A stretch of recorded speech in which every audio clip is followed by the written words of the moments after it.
Well, good evening, good afternoon, good morning, whatever the case may be, wherever you are in this bright, wonderful world we call home. It's the Aloha Hour. I am your host, Mike S. Miller, patiently awaiting some friends to show up, whom I've invited. And at any rate, hope everyone is doing well. I know I have not been doing the Aloha Hour regularly, and I do apologize for that, but life, man. A lot of life going on. So let me do me a favor, as you come in, there's only a handful of you in here now. If you're getting your notifications, a lot of people are not. So please do hit that like button, hit that bell for notifications. Let's get some people in here. Well, no, not the bell for notifications. Well, make sure you've got that. But if you're in here already, and then I'm pretty sure you do, otherwise, hit that share button and send this out to some people that you love who might want to enjoy an hour or so of fun, frolicky chatting. John Malin. How's it going? Going all right. How are you, brother? Pretty good. I'm on an actual mic, like a stand-up mic. So if this goes funky, just give me a holler and I'll unplug. I got one for Christmas too. Oh yeah, nice. Well, I've had it, but I tried using it before, and it just did a weird buzzing. And then I was using it when I was recording on the Christmas Carol stuff, and the buzzing wasn't there anymore. So I accidentally just left it plugged in, and when we were on Ethan's stream, I realized I was talking from the big one here. So I'm like, oh, okay, guess it works. Yeah, it's hard to tell while you're using it, right? Mm-hmm. It's yeah. So. Mm-hmm. Well, I have headphones on, and they have a built-in microphone to it. Mm-hmm. So, but yeah. Moo Butt says Comic 8 is falling apart. No streams. We're not falling apart. It's the holidays. We're busy, and I'm streaming every day nonstop. My family's tired of it, so. Yeah, you stream like twice a day. I am here for you always. It seems like. Mm-hmm. Yeah, this is my third stream today, and I was just on Ethan's for, was that 2 hours? Yeah. Yep. No, it's good to have Ethan back in the mix, but he's trying to get Cyberfrog rap. That is correct. So you got to do what you got to do. Lo and behold, these books we're doing actually take time to produce. Oh yeah. So yeah. Cut us some slack, man. Yeah. So you saw Aquaman, huh? I did. Have you? I was gonna run out and go see it, but I think I might go see it tomorrow morning. What'd you think? 6. I need to count to 13 because I'm drawing a flag. So give me a few seconds. Okay, I'll just let everyone know what he thought. So, what? 9. Hold on. 10, 11, 12, 13. When you're drawing the American flag, you got to get 13 stripes on there. So, I thought it was good. I thought it was trying to decide if I liked it better than Wonder Woman or not. So it's definitely post Chris what's his face's Batman movies, definitely one of the best DC movies. Whoa, you're saying this is one of the best since Nolan? Yeah. Okay, give me details. Why? Well, Jason Momoa has a ton of charisma. He had good chemistry with his co-stars. Weird, right? Mm-hmm. Imagine that in a DC movie. Mm-hmm. It was you'd like it. It was a lot of action. It was like a ton of action, which for me, I know it sounds really weird. Sometimes too much action bores me. Mm-hmm. Because I just feel it's not necessarily moving the story itself forward. It's just eye candy. But you and I have had this discussion about comics. So I guess I'm to each his own. Some people love it. Some people don't. I enjoyed it. I think it could have moved a little bit faster in the action sequences just because they were so long. So as vaguely as you can say, what did they do differently than, say, Justice League that you liked? What was a direction change? It was charming. It was heartfelt. I mean, it's not like it was tugging your heartstrings all along thing, but there were some moments where I was like, wow, there's feeling in this movie.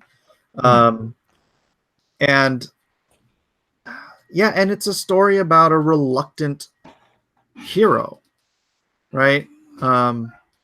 Which I really enjoyed. Phoenix Lord Asserman for $5 is Jason Momoa would make a perfect Lobo. Aquaman was fun, but I never thought I was watching Arthur on screen. And okay, here's another thing about why I may have liked it and some hardcore Aquaman fans may not. I don't like Aquaman. I have never liked the character of Aquaman. Gosh, the way he's portrayed so often is just this, arrogant, stodgy, king. I think the reluctant hero, the reluctant king storyline was far more interesting. I think playing with his ethnicity a bit for the sake of the story. I mean, Jason Momoa is just such a great charismatic actor, and I grant you. I mean, I love this guy, right? But I grant you, he's not, Al Pacino. He's not the world's greatest actor, but sometimes charisma overrides a not a complete, like, I mean, the guy can act. It's just it's his charisma that makes him so great, and yet guys like Ben Affleck and Henry Cavill who don't have a freaking ounce of charisma between them, starring in Batman versus Superman, starring in JLA, and then when Momoa comes on the scene or Gal Gadot comes on the scene and they just light up the screen, it's worth it. It's worth watching. I'm gonna share something. Okay, this is. I'm definitely not a big Aquaman fan. I'm fanboying a little bit because this was the second time I met him. Gojira 5 for $2. Ben and Momoa fan since Stargate Atlantis. Yeah, he's a man. He's just such a happy, like, friendly guy. But like, character wise, he can turn on that dime and just be like mean and intimidating and powerful. And I think that combination where you have this hulking monster who can just flip a switch and be this freaking teddy bear, it's great. I think it's yeah. Look, you're blushing. I'm flustered. No. Do you want him to hold you, Mike? I like Jason. He has held me. He gave me a big old hug the first time we met. So excited. Yeah, we're from the same island, brah. Oh, is he Hawaiian? Yeah, he's from Oahu. Oh, why did I think he was Samoan? That makes no sense, though. I don't know. Must have been some rock thing or something. I don't know. Yeah, the Rock is Samoan. Or half Samoan. Yeah. So everyone in the chat who has seen Aquaman, give us a 1 to 10. Give us a 1 to 10. Let me know what you thought. I wouldn't give it a 10. I'd probably give it a solid 8 though. It was, Batman, Heath Ledger, the Heath Ledger Batman, let's say that's a 10. You're giving that an 8? Yeah. Okay. Yeah. 9.5, 10, 8 to 10, 8. Oh, it's McGee says 5. Yeah, it looks like 8 is about the solid answer here.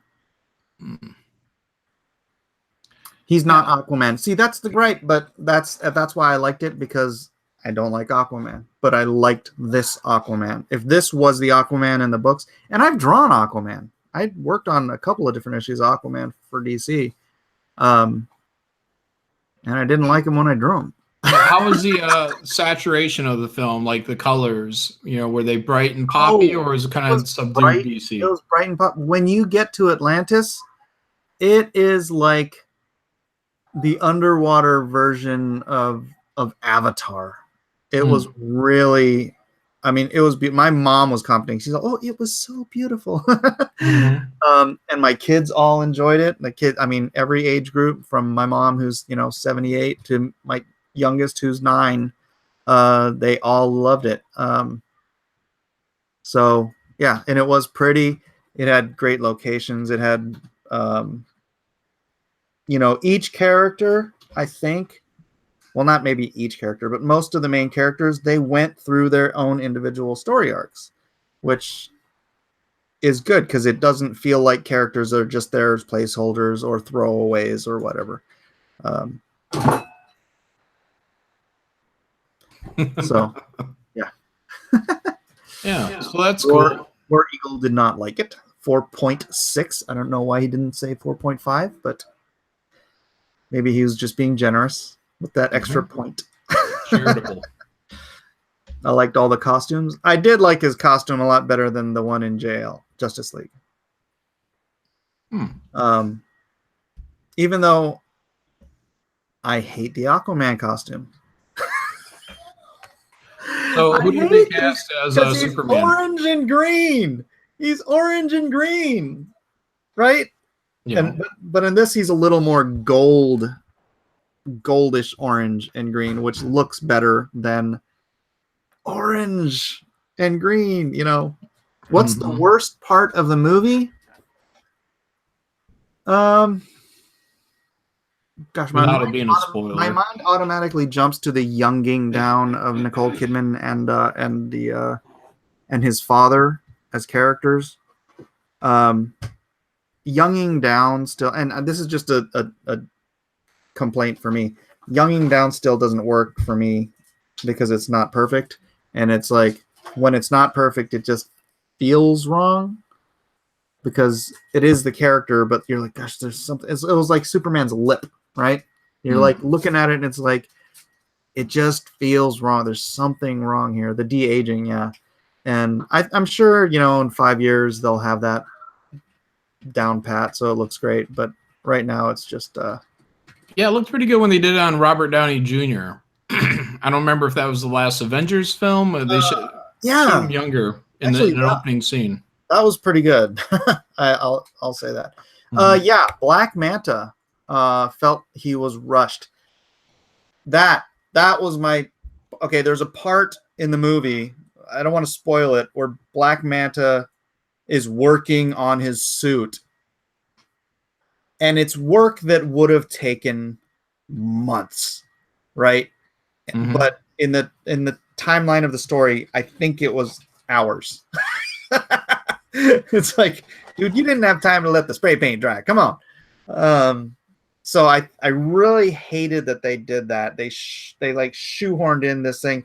They could have done it a way that was way more logical and simple. And I don't want to spoil it, but yeah, that for sure. That I remember that just sticking. I was like, "What the hell? This is dumb." So they say Black Manta was a waste. He should have gotten his own money to fight, or her own movie to fight Aquaman. You think he was a waste, or someone? No. Somebody else said it. He was. They used him more as a plot device than a character that you're invested in, right? And heroes are. I'm pretty sure they're gonna add him in another movie, and he's gonna come back for revenge. Yeah, no spoilers on the end of Black Manta, but yeah, you weren't invested. You felt like you could have been invested in him, like in his first scene. But I think his arc overall was probably the worst part of the movie. Yeah. Of his suit. Just kind of everything about it. It seemed like he was. Gosh, it almost does seem like he was tacked into the film. Like it could have been a great movie without him. So clearly, Black Manta dies. Thank you. No, it's not clear. I feel like I've seen the movie now. I'm not going.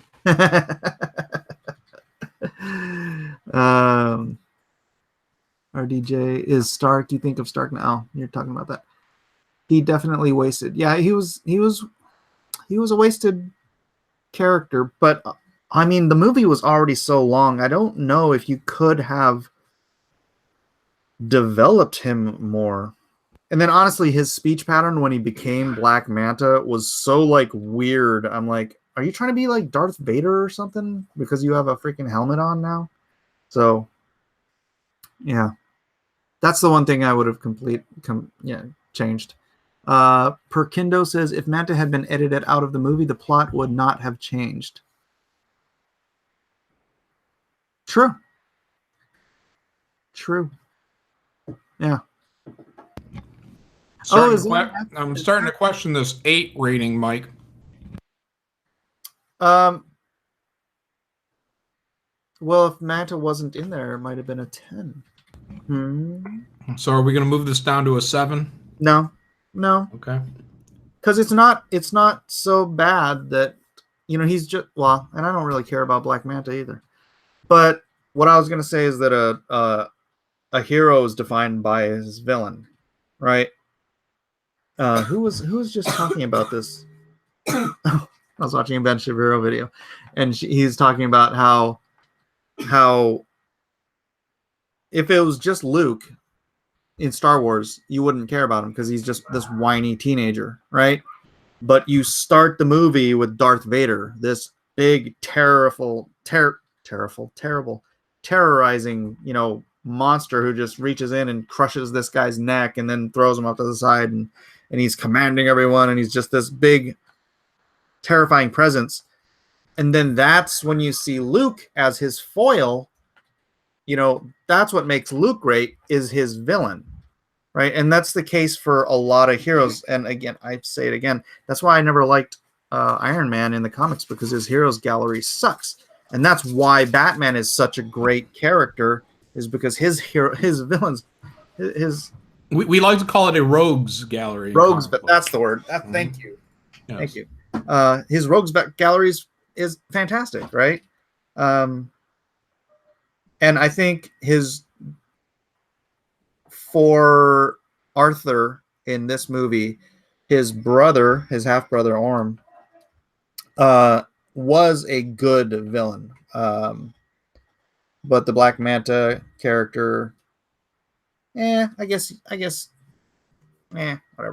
whatever with the Black Manta character. So. I had to pick between Spider-Verse and Aquaman. I picked Spidey, says Dr. Fantastic. I saw Spider-Verse last week, and that was great.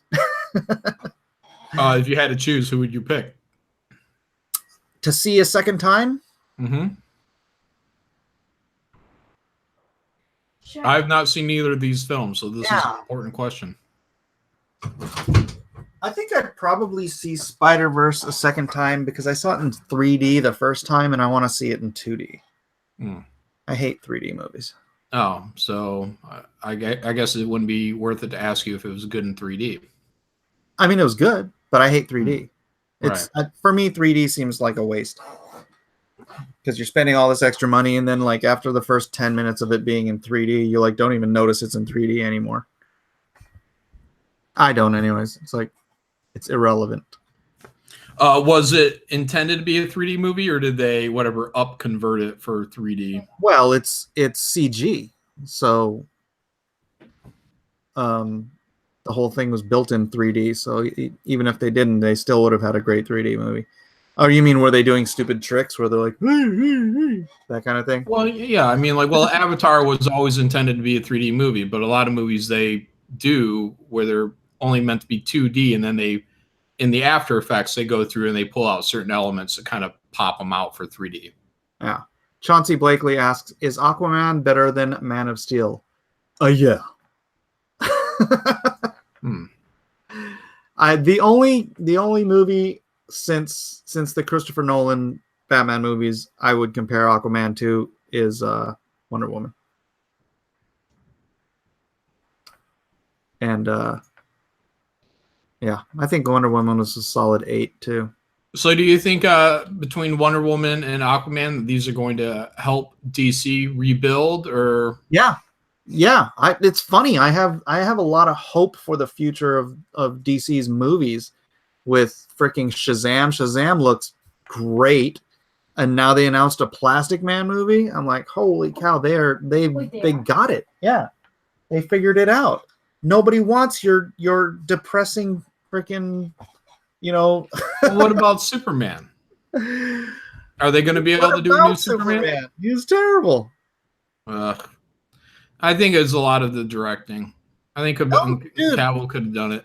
Cavill has no charisma. I don't think he has any charisma portraying an autistic Superman. You know what? It's the same people who directed Superman or JL Justice League. The same director directed Jason Momoa, Gal Gadot. It's Gadot. I know it sounds weird, huh? It's Gadot. Got it. Not sure I can accept that. Yeah, I'm just gonna call her Godot. It sounds. Yeah. What are you talking? Zack Snyder? Yeah, and I'm just saying they still had oodles of charisma. Yeah, but they weren't playing autistic characters. It doesn't matter. I watched that freaking Mission Impossible movie, and Cavill has no charisma in that either. Oh, that I have not seen. I've seen him in other movies, and the guy is a handsome brick of nothing. He's great looking, he looks the role. He's just a blob. So who would you have? Who would I have as Superman? Brandon Routh? No. Tom Wellington? Tom Welling? Welling? Is that? Oh. I would actually, if he bulked up to the part and was willing to do it, I would rather see him than Henry Cavill. Oh, I'm sure he'd be willing. He's not that's the thing. Again, Welling's not the world's greatest actor, but he does have charisma. Cecil shall be summoned. I invited Cecil. I don't know where he's at. Probably at a bar or something. Tom Welling looks like Garth Brooks now. Oh, really? Yeah, let's get some nominations for recasting Superman, because I'd really like to see him well cast. Well, my fast vote is Brandon Routh. I think given the right material, he can do well. But I mean, that's the same even with Henry Cavill. I still think with the right material, with the right director, I think he can pull it off.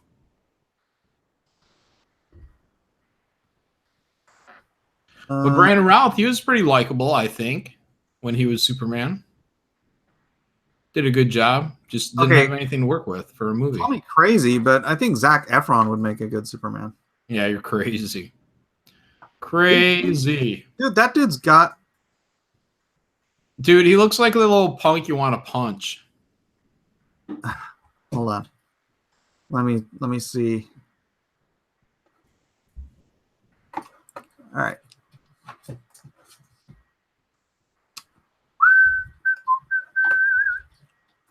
Whoops. Share application window. There we go. John Hamm. Dude, look at his face. Yeah, I want to punch it. But I don't care if you want to punch it. He's got the dark hair, the blue eyes, the chiseled jaw. He's ripped enough to be. Dude, that's a good Superman face. No. It looks like half kid, half man. I don't know. It's weird. Superboy. No, he doesn't look good, man. He's not right. I mean, he looks good. He's not right, man. All right, who else then? John Hamm. He's got a great face, but I don't know. Yeah, they'll put him on the system. I don't know. I think he's a great Bruce Wayne. Yeah, I'll take him for that too. Look at that. That's Bruce Wayne right there. Mm-hmm. Yeah, and they're already cast, and Bruce Wayne is older anyways. Yeah, throw him in. Yeah. All right, so there we go. We got our Bruce Wayne taken care of. We need our Superman. Yeah. I think I told you before that just before they did this that Jason Momoa was my pick for Bruce Wayne. Yeah. Yeah. But Jason Momoa is my pick for everyone. They should just redo JLA with him doing all the parts. Jeez. Smitten. Liam Hemsworth?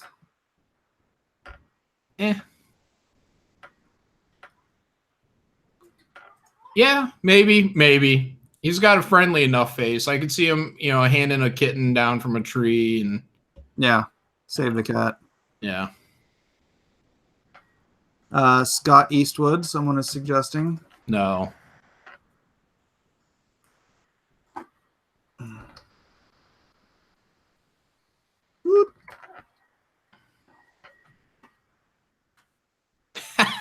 No way. Look at that dude. Yeah, it doesn't really scream Superman to me. Doesn't scream anything. No, I could see him as Green Arrow. Just use the guy they already got. Liam Hemsworth. Matt Bomer. What's a Matt Bomer? Mm-hmm. Looks like he pops right up. Oh, I dropped me mouse. No. No. Almost has a little bit of a kind of Christopher Reeves. Yeah, almost on this here. Actually, yeah, he looks good here. I'll give him a maybe. What's he from? That's a maybe. I don't know. What's he from? What's he from, guys? No, he'd have to bulk up. Look at this skinny dude. Well, yeah, they all have to bulk up. That's part of the job. Yeah.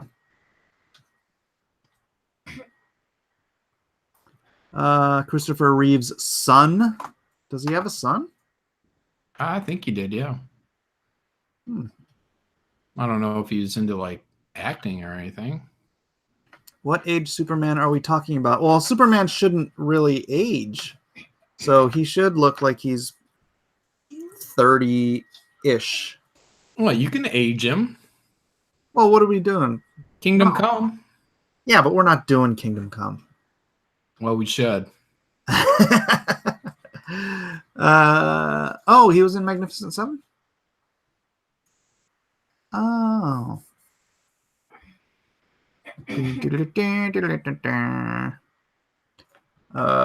William Reeve. That's his name. Christopher Reeve's kid.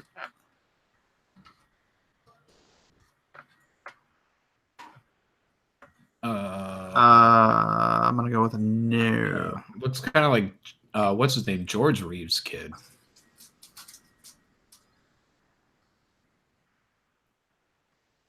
Yeah, if it was like a black and white Superman.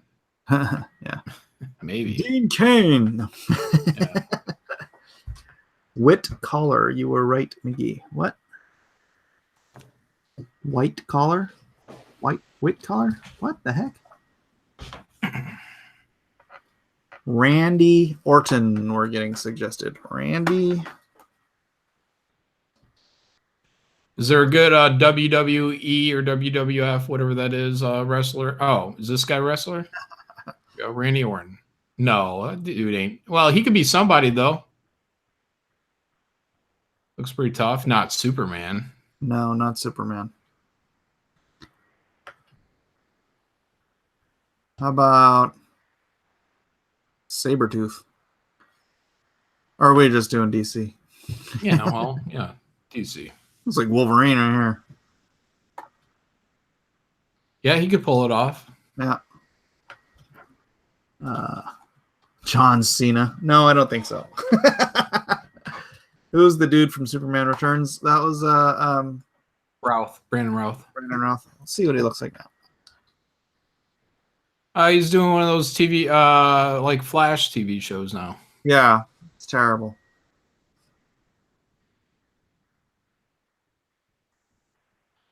I mean, he still has the look. Look how much he looks like Christopher Reeves in this one. Mm-hmm. But he's not a good actor.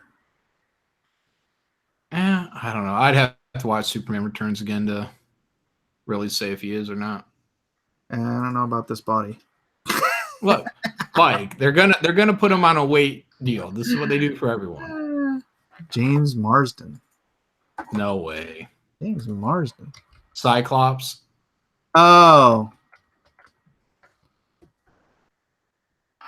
No. Ugh. No. No.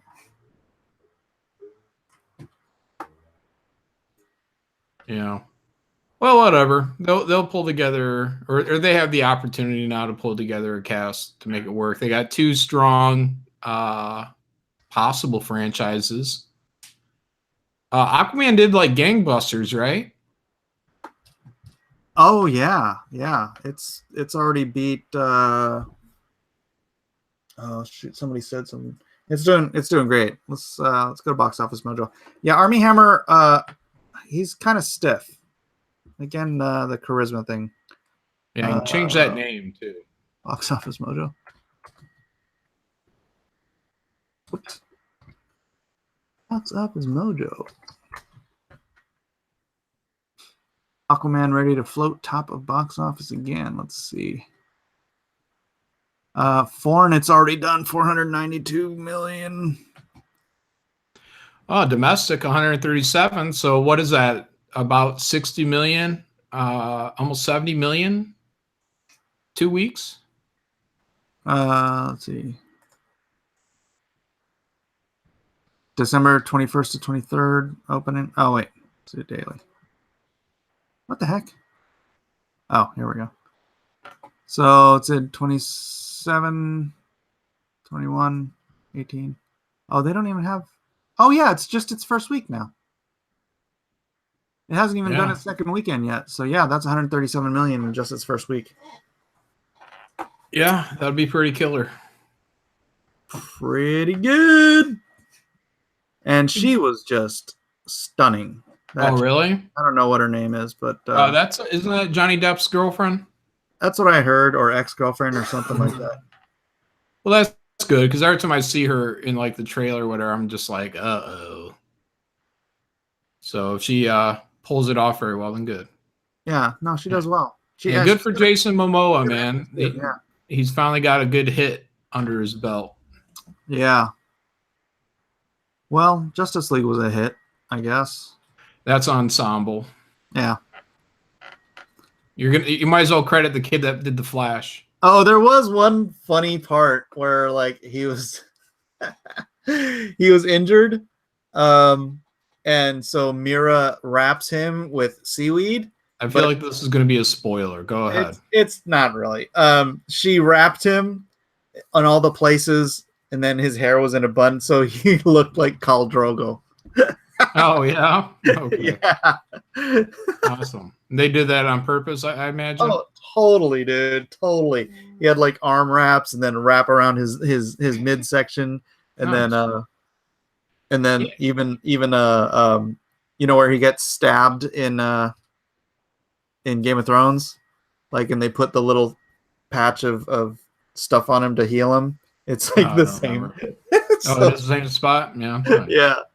That's cool. Yeah, because there probably are a lot of people that haven't made that connection. I mean, even though he's got like a distinct face, like all that hair all over the place, yeah, probably throws people off. Not anymore, though, huh? No, I don't think so. I loved Ivan Drogo in Aquaman. She pulls it off well. Yeah, she does. She looked really good. I don't think I've ever seen her in anything, but she's a good actress.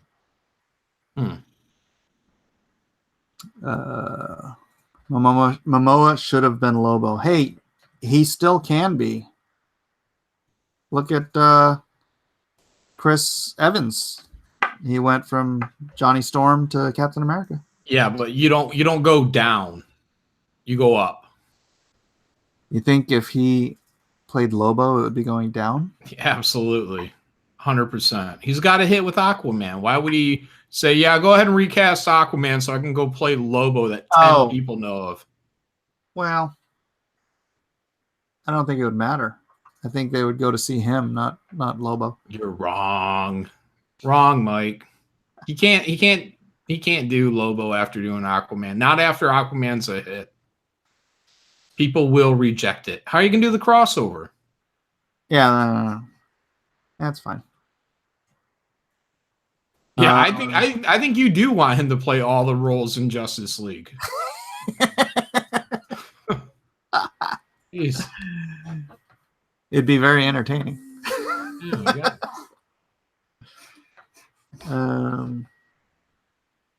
Yeah, the guy that plays Jango Fett was Aquaman's dad.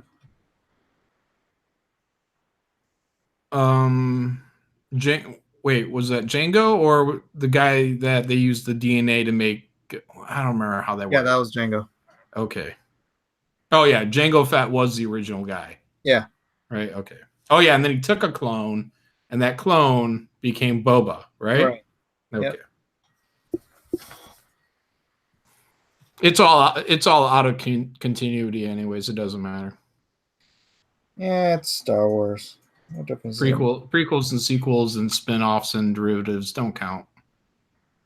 Only the 3 movies. Here. So what have you been doing, man, on your vacation time? Well, I'm doing a couple sketches that I owe for some family members, actually. I'm trying to get the finishing touches on Nasser's cover, and I ordered, finally, the Gemini mailers. 2,600 of them, I think.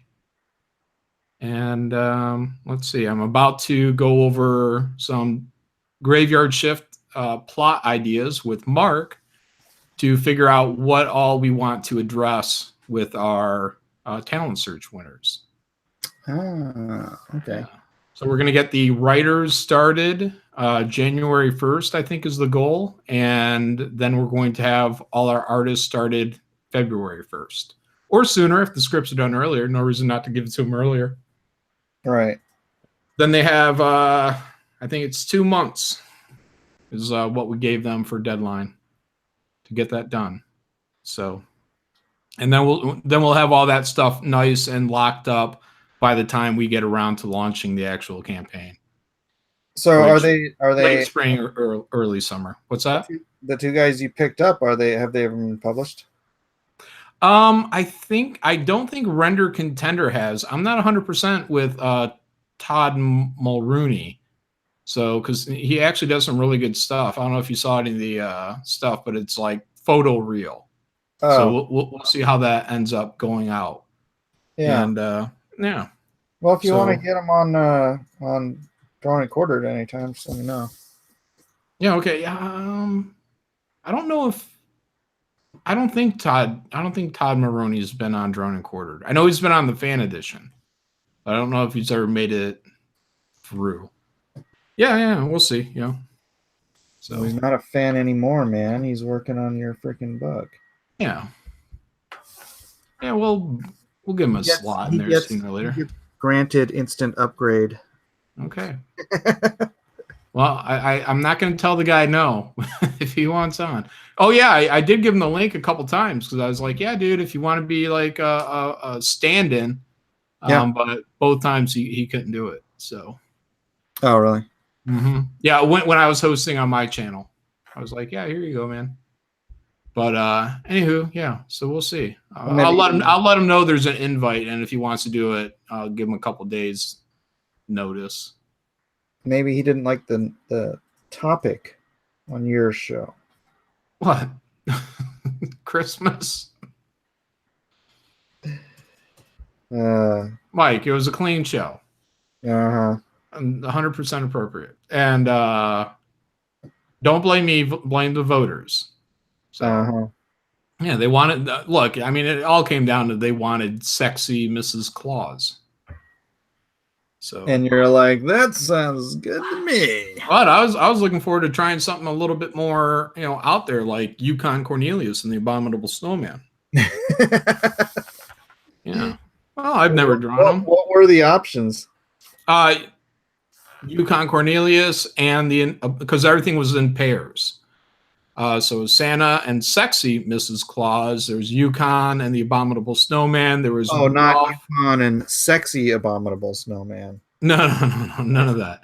And Rudolph with Hermie, the dentist.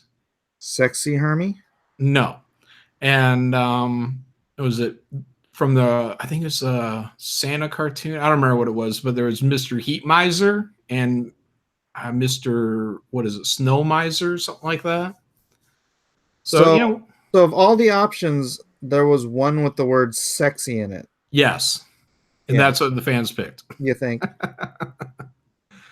Yeah. It was in parentheses too. Okay. Yeah. Couldn't just be Mrs. Claus. P Money is saying that his wife Ruth banned him from watching Drawn and Quartered. Yeah.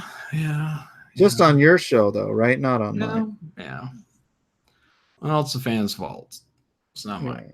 Throw the fans under the bus. Yeah, Stringfellow, I am on the actual stand-up mic, so if it sounds good, then cool, man. So I got to get used to it. I have to project my voice. Yeah, people noticed when I started using the new mic. Nice. I don't know how. I don't know. What's the difference? What's the sound difference? Do I sound different to you? Not really, I don't think. We should try it sometime. Yeah. So, what are the good movies coming up that aren't out yet? Now that we've gotten hey, that Transformers came out. Did anyone go and see that? I haven't seen it yet. I want to though. Yeah, because that's on my list. So I will probably see that Transformers or Aquaman tomorrow. And I'm just not really all about that Spider-Verse stuff. I know everybody keeps saying it's cool, but I might have to wait on that. Well, if you're not that into animation, the story's still good. Yeah, it was a good story. I like the animation though. It was really, really unique. Yeah. Well, Bumblebee's animated. Yeah. Probably half the guys in Aquaman are animated with how they do CGI in those superhero films now. Okay, I'm not complaining about animation. I'm just saying these are all kind of animated films. Yeah. Yeah. Now the person 98 in chat says, anyone else hear a little ringing in the mic? Whose mic? Dr. Fantastic says cleaner sound. Good. Okay. Yeah. Cleaner sound, cleaner room, everything's cleaner. Yeah. Yeah, Mike's whole getup is upgraded. Mike, how do you have your speakers play and it not have it echoing through the whole deal? I haven't got the foggiest notion. Technical genius. You guys want to see what I'm working on? Yeah. Page 7. Oh yeah. It's too bright. Hold on. Yeah, that. All right, There you go. Blowing it out. A little, a fine romance with no kisses. So page 7. Spoilers. He gets the girl. Yeah, Annie lives from the first book.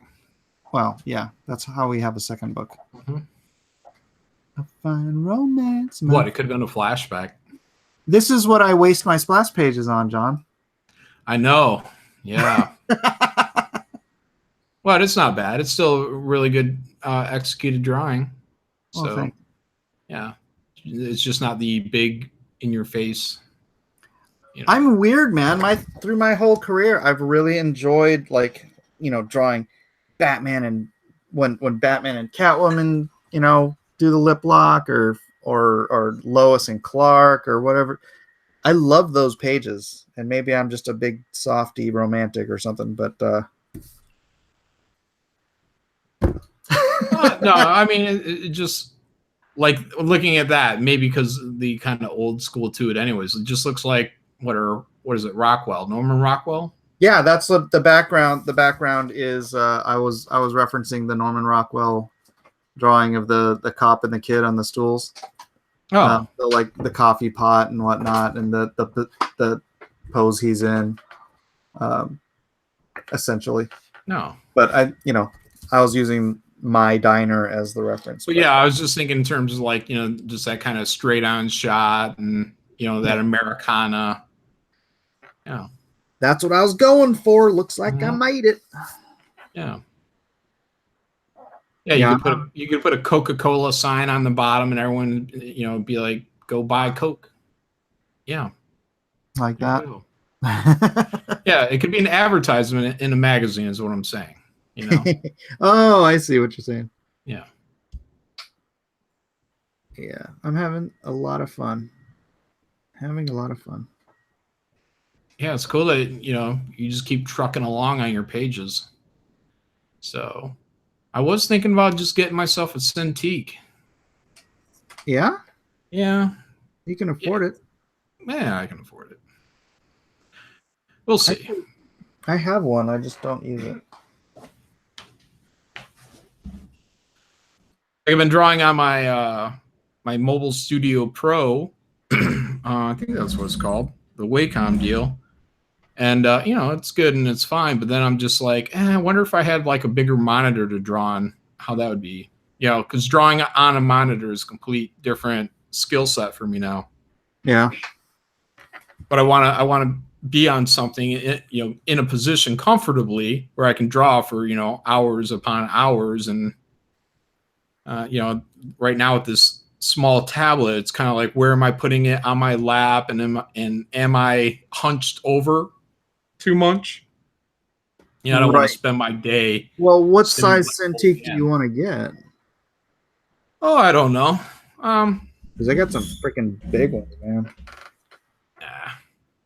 I don't know. I don't even know what a good size, because I don't even know what would be a comfortable size for me to even work on, because I've never worked on one. Right. So I mean, it's foreign to me. So, but whatever. I wish there was a cool setup where I could just transfer my files quickly and easily from my Cintiq to my Mobile Studio Pro and back again. Because then I could just shuffle back and forth in and out of my office. Can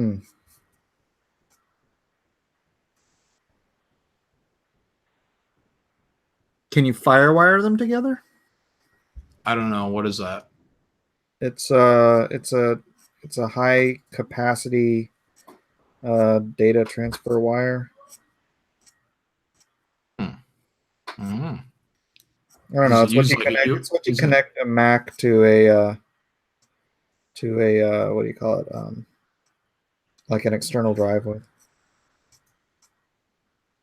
so that you can transfer the files faster. Yeah. Google Drive or Dropbox. Yeah, I mean, but that's going to take time to upload and download. He's talking about doing it really fast. Yeah. Yeah, like as soon as I'm like, oh, I'm ready to stand up for a minute and go into my living room or something, I just like to be able to throw it like, boom, now it's on here, and I'll walk in there, I'll draw on the couch. All right. So, oh well, I'm sure they'll have that eventually. They might have it now. Who knows? I'm not that tech savvy. Yeah, I'm always surprised by the things I think of. Like, oh, this would be a great idea, and it's like, it's such a great idea, someone else has already done it. Mm-hmm. No.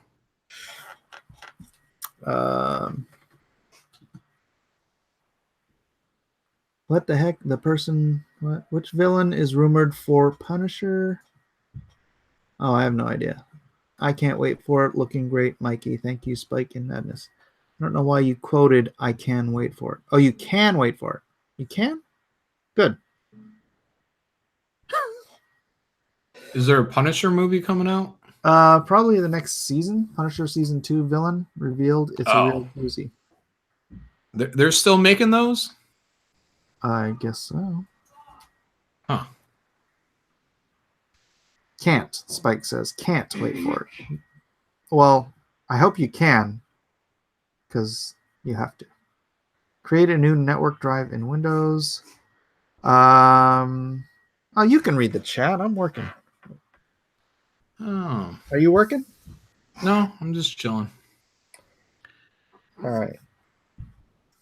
I was working on one of my family pieces. They wanted it for Christmas. They'll have it by Next Christmas. next Christmas, yeah. But I got one of them done. It was just a kind of quick-ish Captain America. Now I have to do a quick-ish Iron Man. Oh. Well, you could go ahead and draw them Lone Star. I'm sure they'll appreciate that. Mm-hmm. Were you reading up in the chat about someone talking about how to do something or other? Guys, if you've got any technical advice on how to do that, just at me, and I'll be able to read it, so I won't be able scrolling through all this stuff. So were you exhausted after your marathon of editing? Oh yeah, man. Like it was like having a job again. I was like, I got to get it done, and I have to have it done before Christmas. And it just sucked because I'm like, I'm ready to just chill right up through Christmas and take it easy. And I'm like, just later and later hours. I mean, I ended up being up till 7 in the morning, 9 in the morning, which, super late for me. This is Eastern time. And I think staying up until 7 or 9 in the morning for anyone is late. Yeah. So it really threw my sleep out of whack, and I'm hopeful I'll be able to, get back to some kind of a normal pattern. I'd rather wake up around 8 or 9 right now, in the morning. But my goal is to be back on my old schedule, which is where I'm up at like 4 in the morning. That was like a good work schedule for me. And once I have that back, then I'll be able to get back on track. But kind of holding everything off for the new year, health wise, everything. I'm just like, I got to be on a schedule. I mean, I'm sitting here eating peanut brittle right now. It's going out of style. So as soon as New Year's happens, I got to chill out on all that stuff and get out and exercise and do all that stuff you hate to do, but you have to do it. You're gonna get out and exercise. Mm-hmm. In Michigan, or is it Michigan, right? In the dead of winter.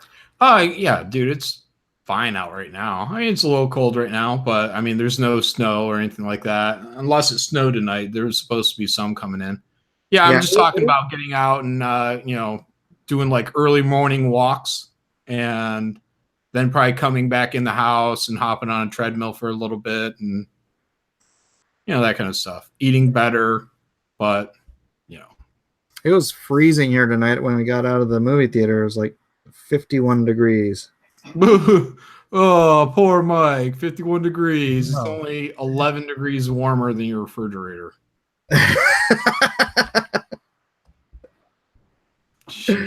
That's right. Yeah. It's that's like short. That's short weather in springtime, Michigan. Yeah. People are like, 50 degrees. Throw your shorts on, t-shirt, head outside. Isaac, you're eating boogers for everyone to see? What? Are you eating your boogers for everyone to see? Well, you got to have a hobby. Pick a winner. Yeah. Subversive Marshmallow says Wolf Milk needs to be a Lone Star villain. No. Brandon Moore says, Mike, tell me that tell me that it is Glenn Beck who's reviewing Lone Star. No. Although I have talked to Glenn Beck's people in the past about, not about Lone Star, but about business and stuff. Actually, I haven't talked to him. My partner, Philip, did. Brennan Pitt says, as a Texan, snow is terrifying. You know, look, I mean, all you have to do is when you get your first little bit of snow, you just drive like an old man. Because once you get that first scare in you, what's that? To another state.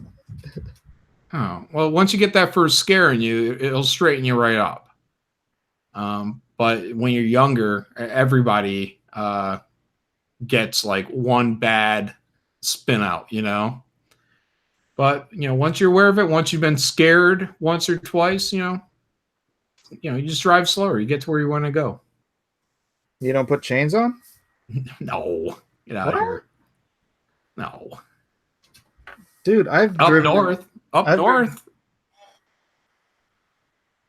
Oh, did they just keep the roads clear? Because man, I've been in snow where my tires just wouldn't spin. I mean, they'd spin, they wouldn't move. Mm-hmm. So I'd actually put chains on in that situation. I've never put a chain on a tire in my life. Seriously? Uh-huh. That's crazy. Yeah. Do you have all-weather tires or something? No, whatever they throw on my car. Really? Yeah. No, look, I mean, it's concrete. They come out here, they shovel it, they salt it, and then we drive on it. Oh yeah. If you live out in the boondocks, you might have necessity for, I don't know, even that. They keep those pretty well cleared. But if you go up north, that's where it becomes like a real, like you might have to put that on because you're driving daily in heavy stuff. But in lower Michigan, no, it's whatever. Any other winter, any other place for the most part. Except the deserts of California. We don't snow. Actually, you can drive up to the snow usually. There's probably snow up in the mountains right now. Because we had a good rain the other day and it's been pretty cold. John Malin. Oh, Ethan said he would do that thing. We just need to resend it to him. Yeah! What? The rap battle.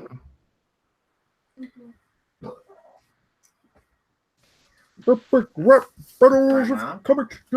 was that planning to be released? I don't think we had a timeline. We just wanted to get everybody on it. Oh, right. Ethan's been otherwise occupied, so. Yeah. Yeah, Cecil did his. Yeah, Cecil did his. I just need Edwin to do his clip, and then if Nasser wants to do something. Nasser? No, we don't want Nasser. You don't want Nasser. Why would you? Oh, maybe you do. I don't know. It might be fun. Well, why is everyone in here? Evil E's wearing, I'm seeing in the chat, he's wearing a Louder with Crowder shirt. Yeah. Is that a hint? CJ, what are you doing? Ooh, chocolate. Can I have one? Go ahead. Yep, that's a Louder with Crowder shirt. Yeah. Everybody thinks it's Ben Shapiro that you're going to have review your thing. Now, what would put that in their minds? Okay. Hype beast. Adios. Bye. Later. Close the door, please. Old Man Miller. Close that door. Why were you born in a barn? Chauncey Blakey says John can make go ahead and tell the chat it's Ben Shapiro. I don't know. I couldn't tell you guys if it is. That's my guess, but could be Crowder because Evil E's got a Crowder shirt. And Mike mentioned Crowder, I think, on Ethan's stream. Oh, I mentioned Crowder, Shapiro. Yeah. Jordan Peterson. Yeah, I kind of highly doubt it's going to be Jordan Peterson. Yeah. I mean, if it was, I guess that'd be cool. I mean, I don't mean to be all cagey about it. I just don't want to. But it's fun. It's fun to have a surprise. Yeah. Although I think I've mentioned it on stream before. Oh, well, then it's not much of a surprise. Well, apparently nobody here remembers, so. Well, no, it might just be that they're really good and respectful about trying. They understand as well that you're trying to keep it a little under wraps. Oh.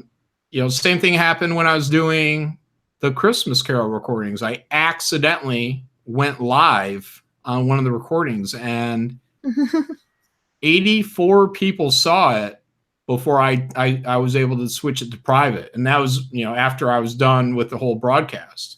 And I was just like, it's gonna be out it's gonna be out there now, and nobody mentioned it at all.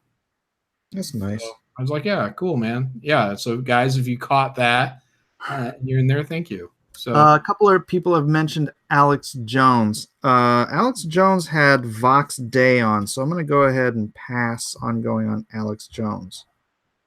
Even if I wouldn't hold that against Alex Jones. That's just a dude looking for a guest, ain't it? No, he sells Vox's comics on his.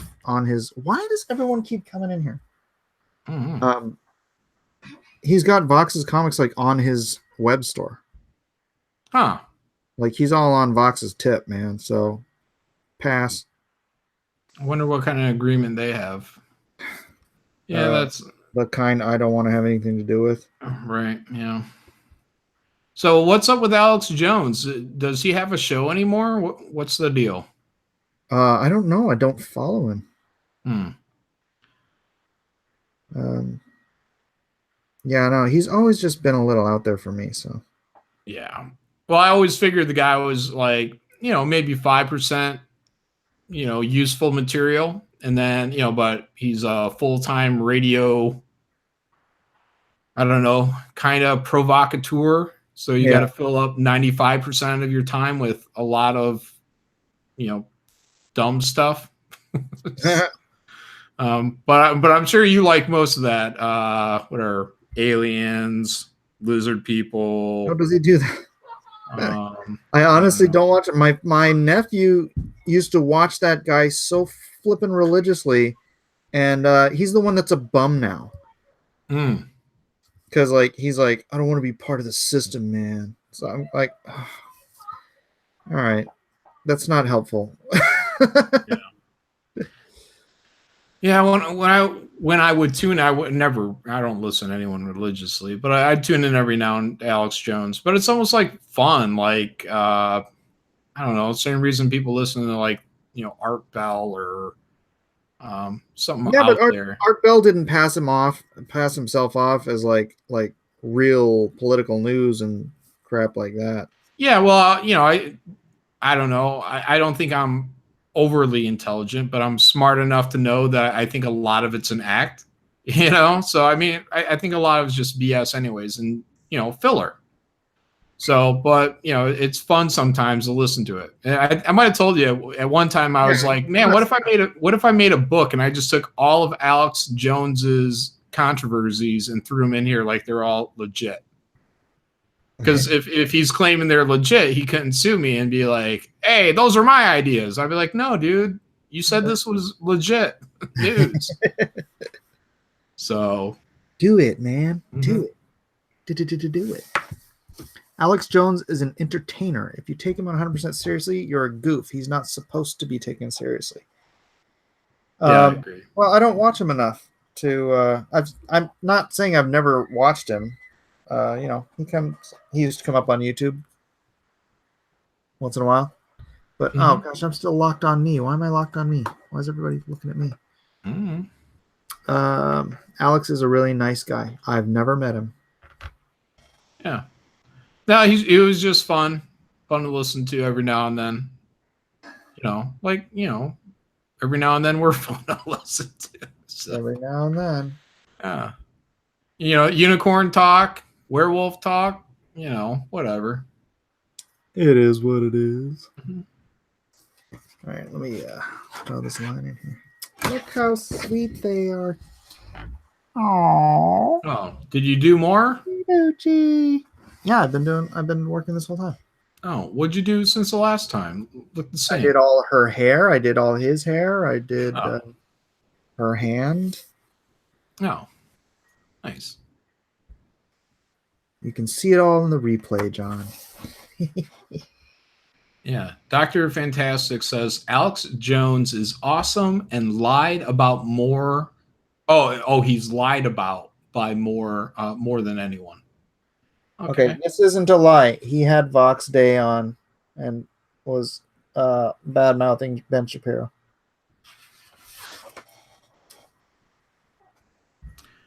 Curious 2A says at first he was real, then he Roganed. What's with Joe Rogan these days? Is he going SJW or is he still legit? I have no idea. Hmm.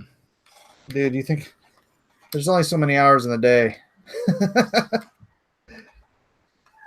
You can't watch everyone when you're also making your own content anymore. Yeah.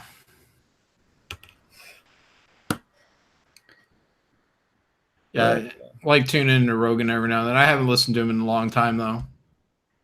But sometimes he gets kind of lefty, and other times he gets kind of righty, and whatever. I think for the most part he's a libertarian. Kind of balanced out dude. So I like him.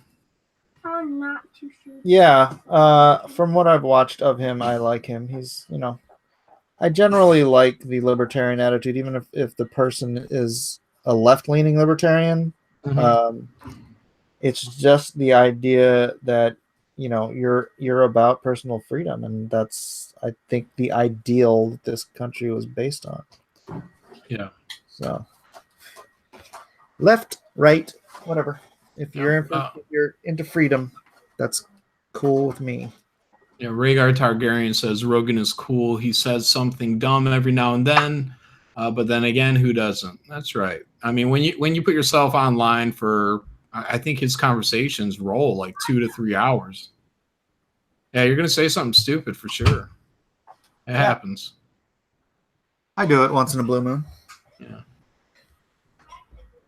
David Dunn said Rogan called out The Last Jedi for SJW bullcrap. Ah, good for him. Yeah. Yeah. For the most part, he's a pretty fair dude, I think. So yeah. He actually reached out to Richard. Oh yeah? Yeah. And what was it? Richard gave him something like, "Oh yeah, I'm kind of really busy now." And then whatever, never got on his show. He should have hopped the plane that day and said, "Yeah." Really wanted to. Huh? I thought he really wanted to.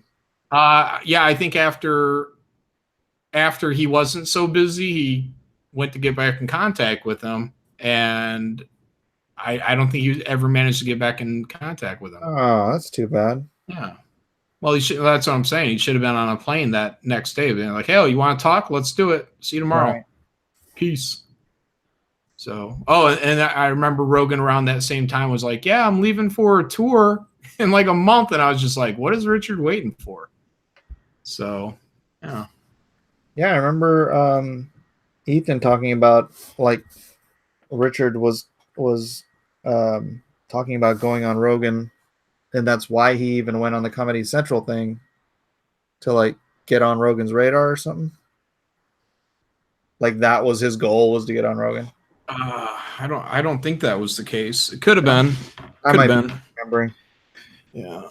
So I think what the case was right around the time he did that Comedy Central thing. Might have been around the time that he was originally planning on trying to hook up with Rogan, but for whatever reason, yeah.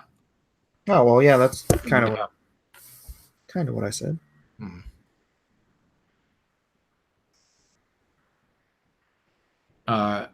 Stringfell says Rogan does deserve half a point for calling out The Last Jedi.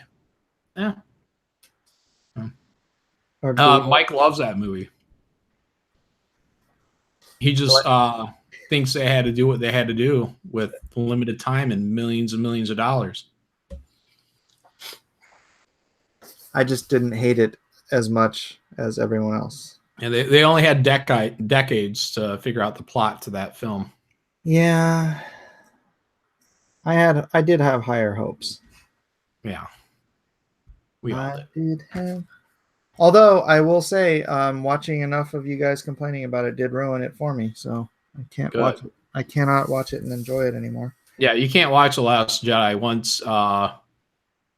once you realize Rose Tico is trying to save Finn.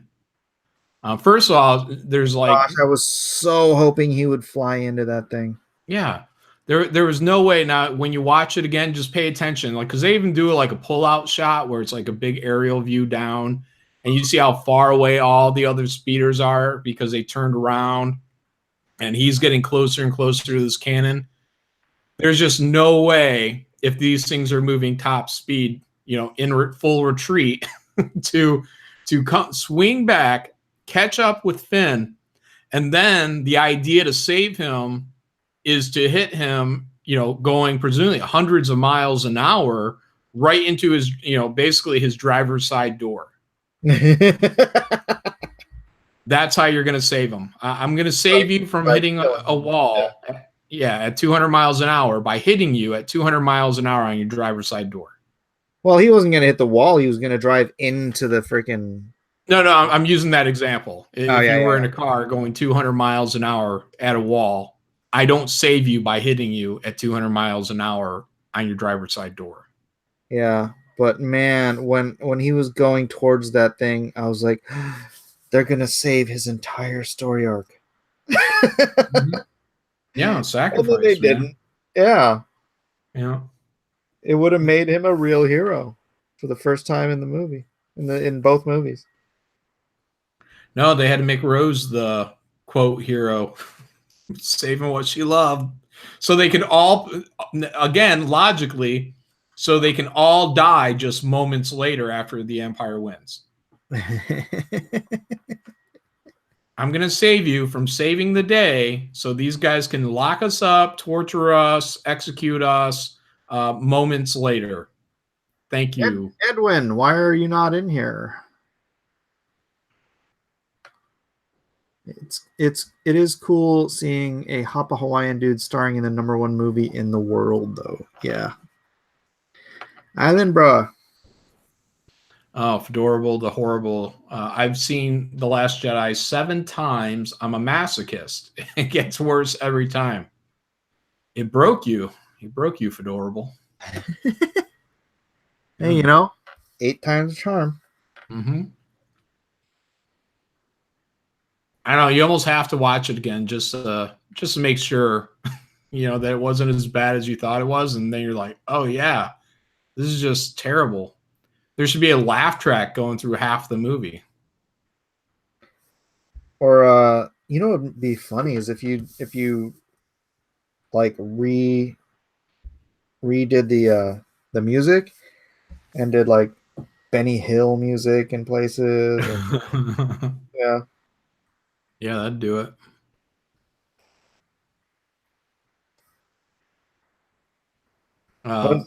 Has Edwin given an excuse for why he's not in here? Oh, he just got out of Aquaman. Oh, get in here. Let's talk about it.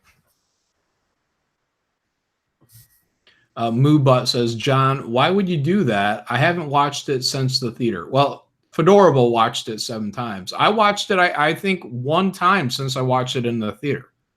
And that was a couple weeks ago. Just to make sure that, it was on Netflix. It's on Netflix right now. Yeah, isn't that weird? Mm-hmm. Well, they got a deal with Disney, Disney. So. Oh, really? Yeah.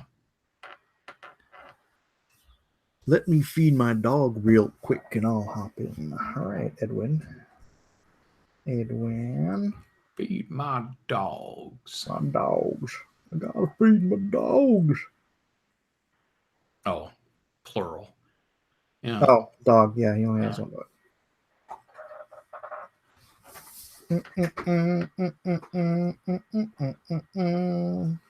Phoenix Lord Osterman says, John, Mr. Plinkett? Is that a TV show or have you heard of this? I don't know. That sounds familiar. did a good job at pointing out how Last Jedi is structured like a comedy. I think you're like it. I presume you mean you would like it. I think you'd like it. Okay. Phoenix, yeah, tell me who Mr. Plinkett is. Is it a YouTuber? I would assume. People are saying Red Letter Media. What's that? Red Letter Media. I know that. I know that name. I'll do a search. Old Man Malin. Do a search. Red. Old Man Merlin. Yeah. Official site. Best of the worst. Oh, okay. Star Wars reviews. I can see right here. Mr. Plinkett responds to comments on his videos. Okay.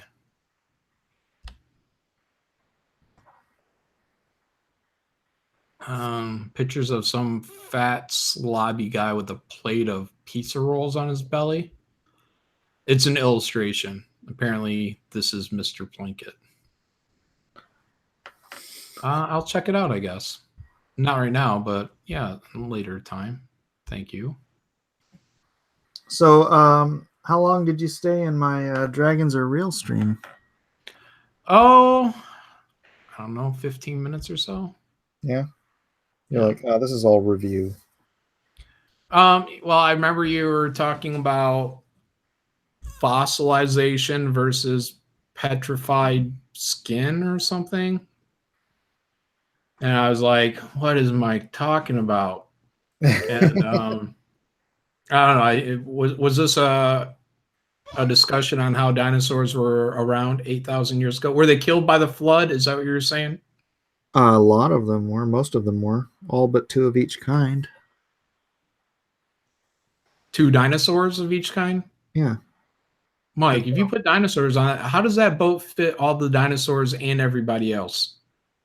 Let me ask you something. How big is a dinosaur egg? Oh, is that what you're presuming they were all stored as eggs? No, I could presume they were stored as young. You know, reptiles grow larger every single year. I mean, even reptiles today. They'll find 50-foot long boa constrictors in the Amazon, you know, if they live long enough. The longer they live, the bigger they get. So imagine a 900-year-old Brachiosaurus is going to be pretty big. Spike in Madness says, comedy gold, John. Monty Python would be proud. I'm trying to watch some of the Monty Python stuff. My wife's not into it. Neither are you. Yeah. I laughed a couple times. That's genius stuff, man. You have to have a dry humor. You have to have a dry sense of humor. I don't know, man. Maybe if I was born in the 60s. I wasn't born in the 60s. Yeah.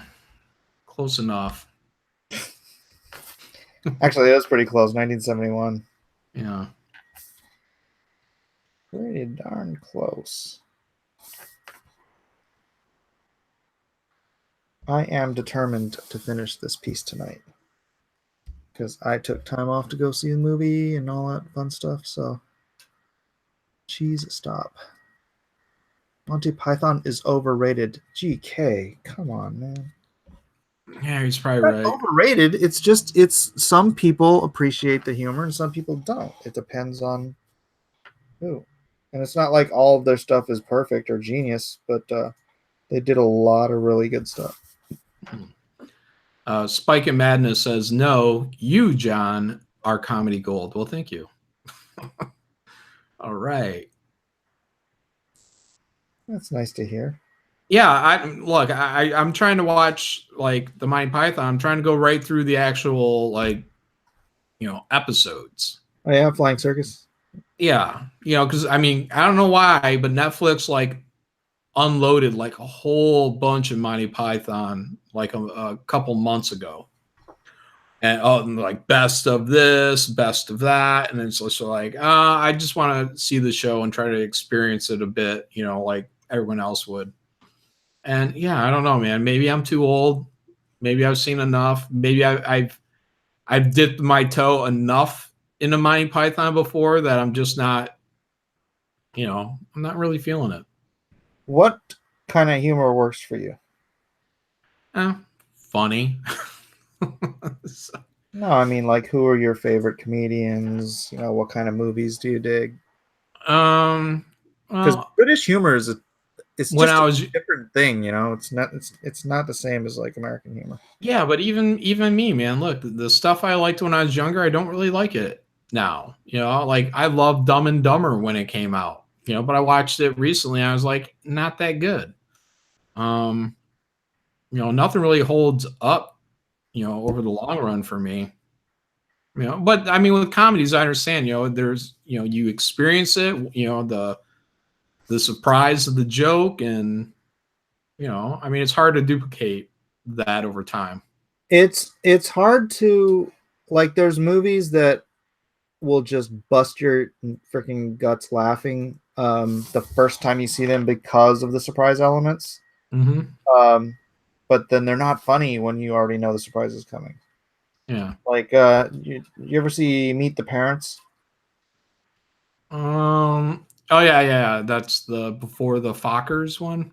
Yeah, before Meet the Parents. Ben Stiller, yeah. Yeah, man, that movie, when the cat freaking peed in the ashes of their father or mother or whatever it was, dude, I almost pissed my pants laughing so hard. But the second time I saw it, I didn't even crack a smile because it was like, it's that shock humor that it's great once, but it's not good for second viewings. Yeah. But I did like Holy Grail. I think if I watched Holy Grail again, I think to a large degree it'd probably still hold up as funny to me. Just in the silliness of it. That's well executed silliness, where I think the TV show is just a lot more. We just need to fill up episodes as quick as we can, and a lot of it's garbage. It's not all comedy gold. Yeah, that's all I'm saying. Rhaegar Targaryen asks what I thought of Hot Tub Time Machine or Step Brothers. I saw Hot Tub Time Machine. I thought it was okay. And Will Ferrell doesn't do anything for me. So pretty much all his movies are terrible. Trying to think if there's one that I really like. The News Reporter one is okay. Elf?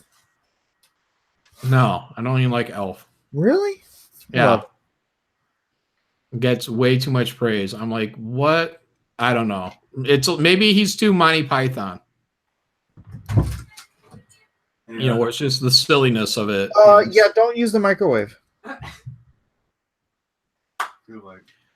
Dave Chappelle, Chauncey Blakey asked, what about Dave Chappelle? Yeah, I love the Chappelle show. Season 1 and season 2. I think the bits of Possible for anyone to close a freaking door around here. I think the bits of season 3 that I saw, I think he knew that the quality had dropped, and I think that's why he really left. Superbad, yeah, that was pretty funny when I saw it. I don't know if it'd hold up on a second viewing so much, but like the McLovin stuff and lying to the cops, yeah, that was funny. Yeah, I stopped that after about 10 minutes, I think. Yeah. I think it was the swearing. It was just like every other word. Yeah. Yeah, and there's a lot of that in Superbad. 7-string Skyline says you'd probably prefer Kids in the Hall over Monty Python, Malin. Oh my gosh, I love Kids in the Hall. It was okay. I loved In Living Color when that came out. Yeah. I watched that religiously. Yeah, Kids in the Hall. It was all right. You just watched it for J-Lo. Yeah. Mad TV. That was okay. How about the Tracy Ullman show? For The Simpsons. Mr. Edwin Boyette. All right. Whoa. Have you seen Aquaman yet? Yes, I just saw it today. I feel like he's doing a couple of my bits. I feel like I want a royalty check. He's channeling a little Macho Man Randy Savage. It was entertaining though. It was good. Right? If Batman with Heath Ledger was a 10, Edwin, what is Aquaman? For the greater audience, probably Aquaman is probably an 8. If you'd asked me like 20 years ago, I probably would have told you an 8 or 9 for myself. Wow, high praise. Yeah, no, it's good. I'm outside the demographic though. Mm. Yeah. But it is fun. It is fun seeing like a Hawaiian kid being the star of the world's #1 movie. Ooh, yeah. So that's kind of cool for us. Should I share my picture again, John? Oh, yeah. I don't know if I left it open. Probably not. Mike has a bit of a man crush on Momoa. He's smitten, blushing a little bit with enthusiasm for anything Momoa does, including Mike would like to see him cast as the entire Justice League. There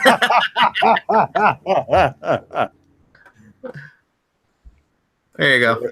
Well, there you go. We'll leave that here for a while. Yeah, look how happy Mike is. Look at that smile. Hey, man, we're Oahu boys. Come on. That's how happy he was the entire time we were talking about Jason Momoa. He's a charismatic dude. That hat though is unfortunate. That is exactly it, man. His charisma is like off the freaking charts. You know, it supersedes his acting ability, which I thought he did probably better in Aquaman than I've seen him in just about anything. But it's his charisma that freaking just makes him a star. Yeah. So what do you think happens with him now? Now that he's had a taste of solo success, the first real solo successes in his entire life. Well, they've set up Aquaman for a sequel, and has Aquaman now outperformed Justice League? I don't know. I wouldn't doubt it. No, not yet, because it's only made 137 million, wasn't it? Or so? You got to go the whole way, man. You got to go with the whole. Worldwide, though, it's already at like 700 million. It is at 629 million. Let's see where Wonder Woman and Justice League. let's see where just. Oh, you know what? It'd probably be in the rankings. Comic book adaptation. Superhero. Where is Justice League? You know what role he'd probably be good at, Miller? Khal Drago. No, I was gonna say Jason Momoa would probably play a pretty good boomer star, the Benihana vigilante. You know, that's fine. When we do the movie for Comicsgate, he can play me. That's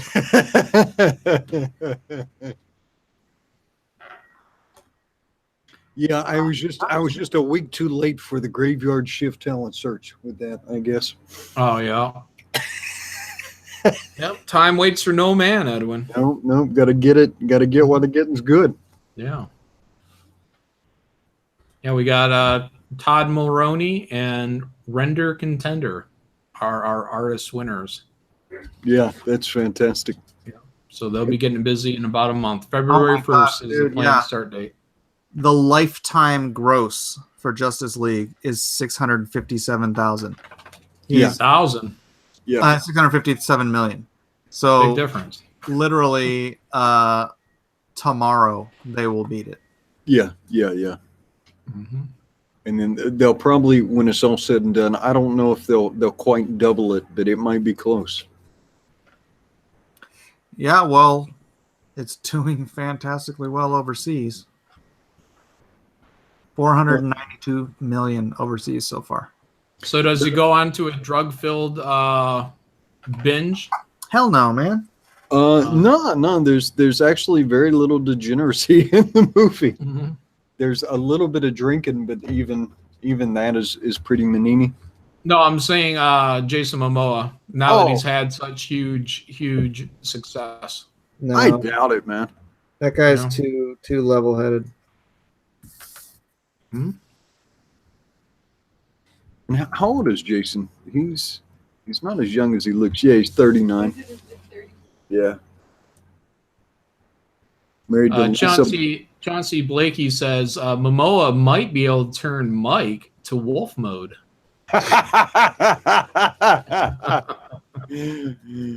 Oh, Mike, are you looking to turn into a werewolf? Is that the story?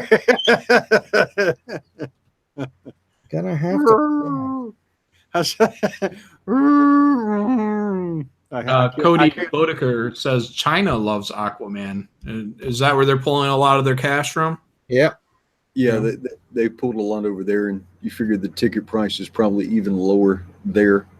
Well, they make $1 a day, so I imagine.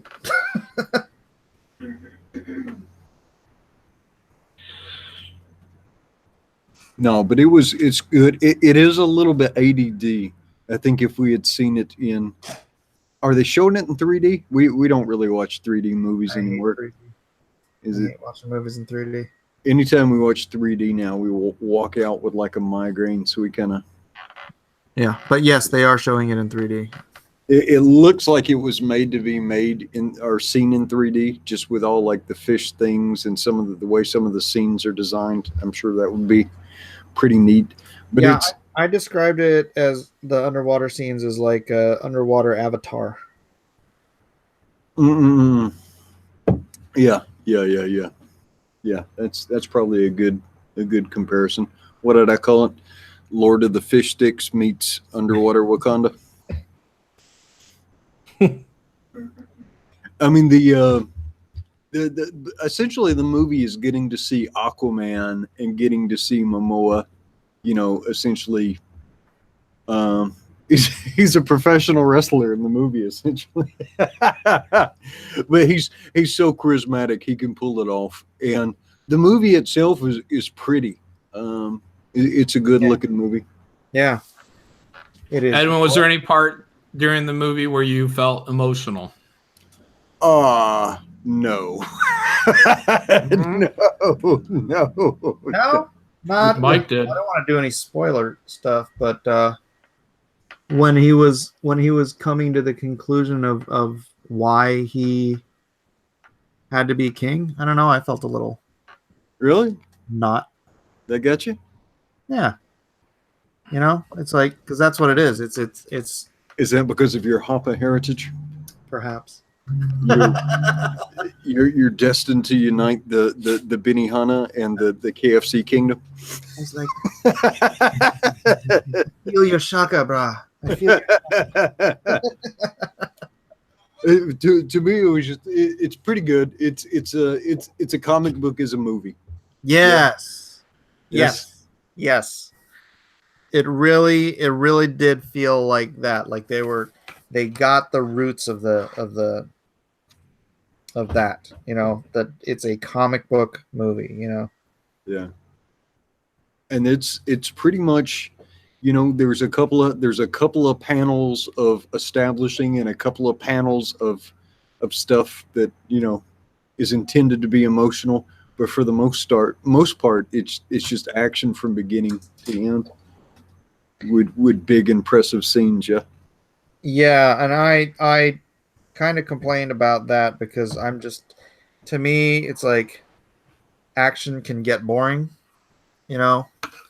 I mean, it's not as bad as like 300 Rise of the Empire, but man, that was the most boring action film ever, and it was all action. It was like nonstop action and no story. I'm like, can I have some story with my action, please? Love that film. Ah, you're kidding me, right? I am kidding you. Okay.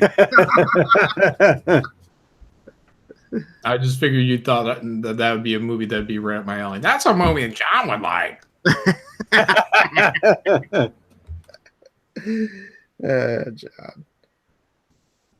John. So what did you think? I thought the weakest part was the Black Manta storyline. The dude playing his dad, I don't know if they like picked him up at like Home Depot or something. That was a little flat. Wait, who was the dad? Black Manta's dad. Oh, Yeah. okay. Yeah, their little intro scene. I was like, why are you doing this now? Yeah. You know, with the knife. I deliberately stayed away from reading a lot of stuff until I could go see it for myself, and I had low expectations, so it exceeded my expectations. Yeah, honestly, the trailer had me worried. Right. But yeah, I'm happily surprised.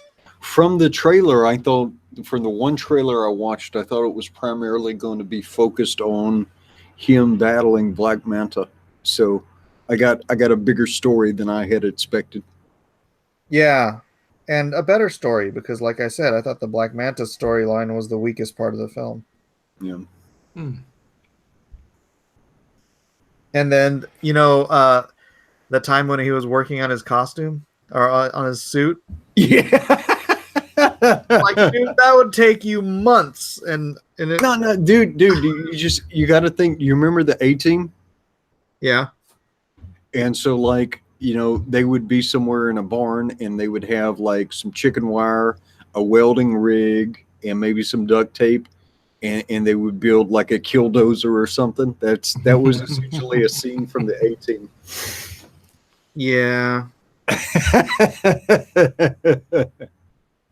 But it wasn't the A-Team. It was a, $200 million movie. But no, it's, you know what they did a good job with? They did a good job of showing how powerful and the breadth of his powers, I think, under the water. Yeah. It's funny because my aunt saw it and she's like, they made him like Superman strength. I'm like, Aquaman does have like Superman level strength. She's like, he does? I'm like, yeah, not in the Super Friends cartoon, but in the comics, Aquaman's really is that just in water or outside water too? He's like who would he be comparable to? Aquaman's like out of water. He's like 100-tonner, so he could square up. He could square up with like. A Superman in the underwater. No, he's not as strong as Superman. I'm trying to think of a Marvel equivalent. No, the Martian Manhunter is supposed to be at least now is supposed to be like Superman level. Who could he square up with from Marvel? Aquaman could probably. Yeah. Well, I mean, they're the same essentially, but he could square up with like Colossus. I don't know if he could hurt him, but like above ground, they would probably at least stalemate each other. No. Why do you keep coming in here? This is the second time I come in here. I know.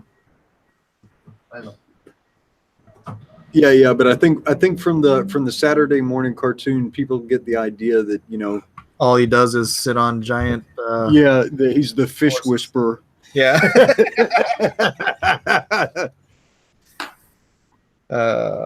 Brandon Porlo says the Thing. Yeah. On land, Aquaman could probably trade with the Thing and do okay.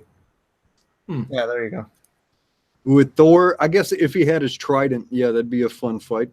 Underwater it's different. Because I think once a year, if I remember the mythology of Aquaman, he has to go fight like Cthulhu once a year to like keep him sealed in some sort of portal, or once every couple of years or something. Yeah, under the water. I mean, he's Captain Geach. Oh. Fish stick force ho! Yeah. Yeah. All right, guys, I'm gonna bow out here. I'll be listening probably. Maybe I'll hop in chat, but I have to start working on my get to sleep so I can wake up in the morning and maybe go watch this. All right. All right, guys, have a good night. Have a good night, Bailey. Yeah. Of the comic book movies that I've seen to date, I would put Aquaman in the top 5, though. Well, I was saying earlier, it's definitely it and Wonder Woman are the two best DC films since the Nolan movies. Yeah. I have still yet to see Wonder Woman. There was there was so much nonsense around it. It was just like, ugh. You want to see what I'm working on? Yeah. What you got? Are you lonesome tonight? Nice. Page 7, although it might make a nice cover. Yeah, that almost does look like a cover. Yeah, but it would almost be like a cover for like the Archie version of Lone Star. that would make a cool alt cover. Yeah, it looks good, man. Thank you. 7th page. 7th page. Nice. Moving right along. All right, but you're gonna fit the rest of the story. No. No? I decided against that because I totally forgot a subplot. And there's a subplot because I was like, you know what, this isn't enough pages to split it up. But it was like still a lot of pages. And then I was like, crap. I forgot the subplot. So I'm gonna write the subplot in, and I think that is going to extend it enough to be a full 48, which would be better for the trade, anyways. I had an idea for a non-canonical Lone Star short story. Oh yeah? Yeah. 1984, New Year's Eve, New York City. Van Halen is playing, waiting for the ball to drop. There's something moving through the crowds, and our boy Lone Star is on the case. Dun, dun, dun, dun, dun. And he's got to kill Eddie Van Halen. I'm in.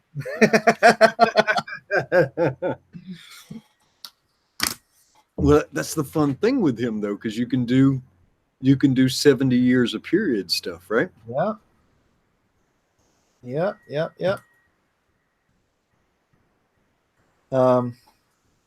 Uncanny Kodiak says, Mike, how long does a page like that take?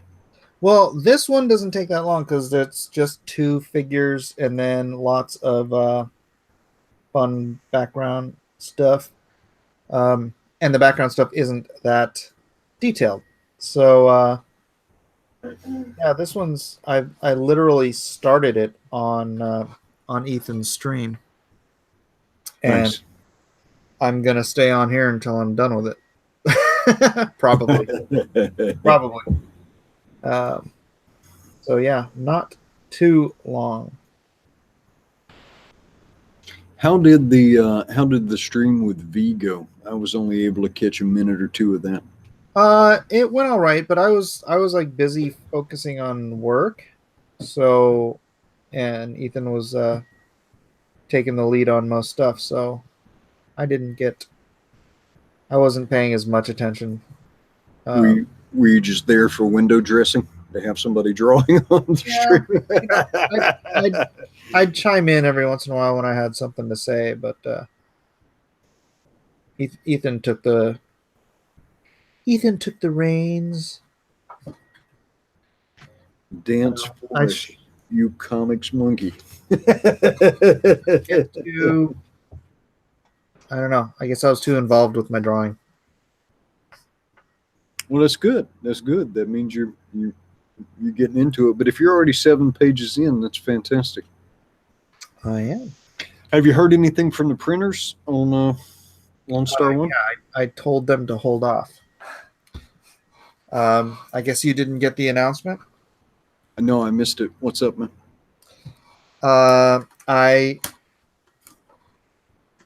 I will be. Well, the announcement says that everything's at the printers, but I told them to wait because a major media personality has said that they're going to be doing a review. Oh, cool. Oh, got it. Yeah, and I don't want to. I want to have books to sell. Plus, if I can sell more of the Lone Star for the Troops tier, then that could even drop the prices down lower, so I can even send even more. So, yeah, and that should, it might push out Lone Star 2 a couple weeks or something like that, because he said he's going to do it when he gets back from vacation. Let's see. Rhaegar Targaryen, Edwin. They went over a huge Miami Herald piece attacking Comicsgate from syndicated columnist Leonard Pitts. It's 100% exponential idiocy. Maybe that means, just 100%. Yeah, that's what we did on Ethan's stream. I think there's one thing we can kind of do to help ourselves. Now we're never going to help ourselves with the hardcore anti-Comicsgate people, right? It's just not going to happen. The only thing you could ever do to make them happy is just quit, shut up and quit. Yeah, and then they'd still be miserable humans, but they would be happy for that day. They would just target something else. Yeah. But in truth, like anti-Comicsgate is not our target. It's not. In reality, what we want to do is we want to bring in normies and other comics fans and say, hey, this is how comics can be again, right? Yep. And sometimes like I think this is how comics can be again. Sometimes I think we spend so much time arguing. You got to understand, normie people aren't interested in a never-ending argument, right? That is not appealing to the uninitiated. It's just not. It's not appealing to me.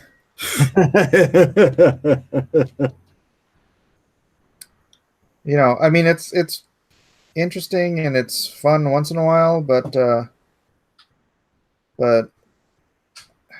gosh, can we just get some comics made?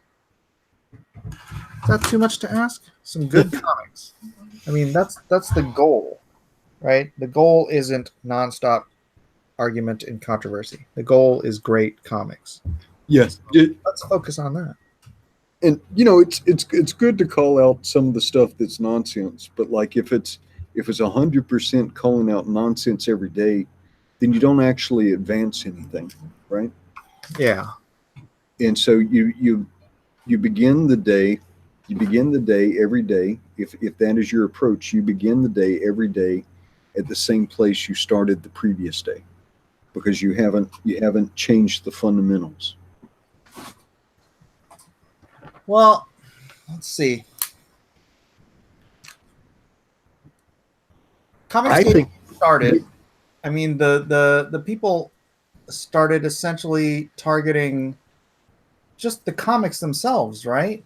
It was a critique of the quality of the comics, the propaganda crap that's in the comics, the SJW ideologies seeping into all the comics, but it wasn't necessary, and because of that, it may have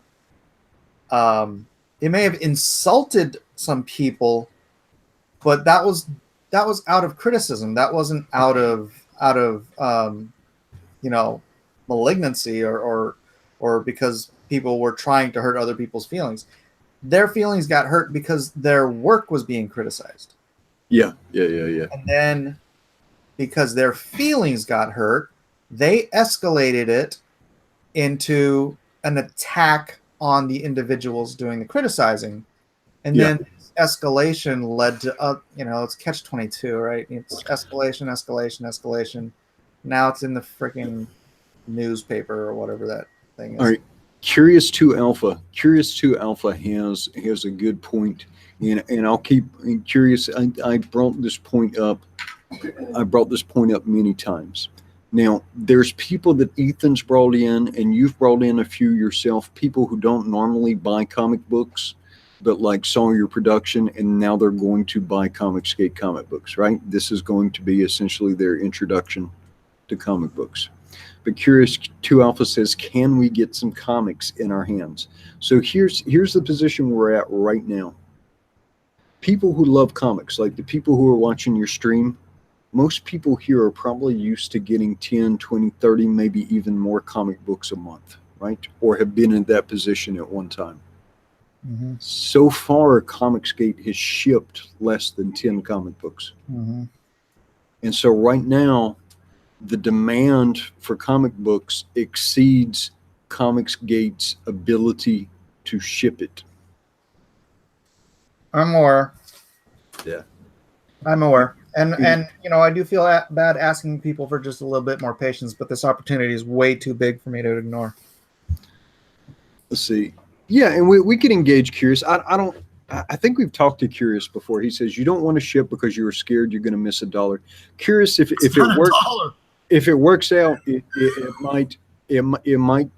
has the potential to almost double. The endorsement's big enough where if it gets traction, it could be worth tens of thousands of dollars. Now, you're saying, okay, Mike, you're just being greedy. Well, the thing about that is that'll help finance the production of some of the other stuff, right? It's not greed. It's just business sense. It's not. Well, I don't even say it like, because nobody cares. All right. Here's the way to put it, and I know that probably makes you nuts, but like fans, consumers, they don't care. But what you got to remember is Mike kind of went into a hole working on the Meg because he didn't get paid for the Meg, so he was working, not getting paid, and so he's just now coming even, right? So it's not like the money he's made off of Lone Star. Mike's gonna pack up the kids and head to the Caribbean. The Miller family is just now getting a chance to come even. So if he can make several $10,000 more off exposure from the endorsement, that puts him ahead, gives him security, and allows him to do this safely and securely for another year or two, right? And puts him in such a much better position. And if Mike succeeds, then more people, more pros are going to move in this direction, right? If we don't have enough pros succeeding, nobody's going to move away from the big studios, and this thing dies on the vine. Yeah. Yeah. And so these artists and these creators need to be able to succeed, and hopefully, if some of these projects are big, then the economics improve and maybe some of the prices can come down, and stuff will start to get more interesting as this movement matures. I think things will be radically different a year from now. Yeah, this is going to be a fantastic year. And I think, but I tell you what, the first one of you guys who, after your fulfillment, get your stuff in the comic book stores, it is such a game changer, because whoever goes to the comic book store and buys a scaled down version of your book, for $4 or $5, and then you have all your contact information in the back saying, look out for the launch of blah, blah, blah, then now you've got a person who's willing to come in and fund the production, right? And jump in at the higher tier. Whoever whoever gets their books in mass distribution first is going to reap such an incredible bounty from that. And I think people keep undervaluing this. If you're a creator and you're a Comicsgate and you don't have a plan to get your book in a comic book store 3 or 4 months after fulfillment, you are shortchanging yourself and the movement, because that will help grow the movement so much and grow the audience, right? I don't think that's a good window, 3 or 4 months. That's I mean, like, I wouldn't want to launch Lone Star into mainstream until the entire story was done. And then once the entire story is done, we can break it up into the smaller chapters. A standard floppy. No, I hear you. I hear you. But the sooner that happens for somebody, the better. Yeah, Uncanny Kodiak is asking me if it's Ben Shapiro. I don't know. Has anyone else in mainstream media tweeted about Lone Star that I know of?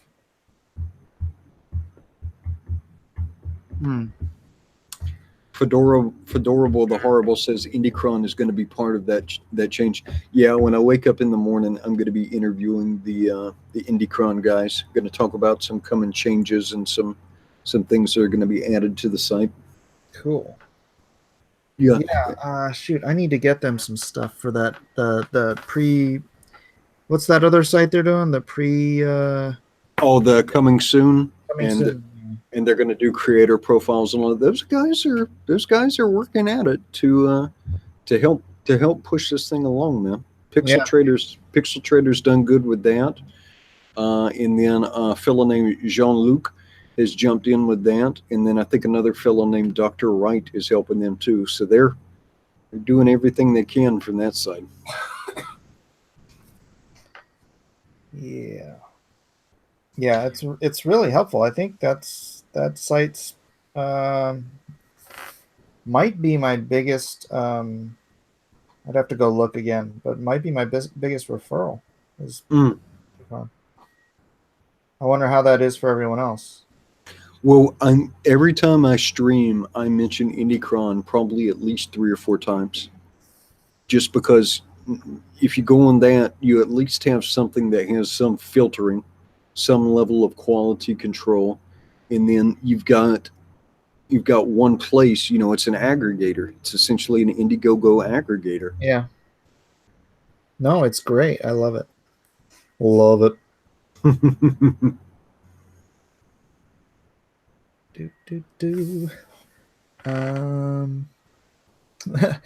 Kelsey is a rock star before he sobers up. What? Yeah, when Kelsey is apparently entertaining when he's been drinking. He is at that. Most definitely entertaining. Have you not watched any of those Cecil streams with Kelsey on them? Just barely. I just dive in here and there. I'm so busy. I will go in and I'll try and poke my head in to like support other people's streams. But between doing the stuff I want to do and doing other people's shows, I have very little time. Like my number one time to consume people's streams is when I'm driving to and from work. I can confirm, guys, that it is not Keith Olbermann and it is not Rachel Maddow.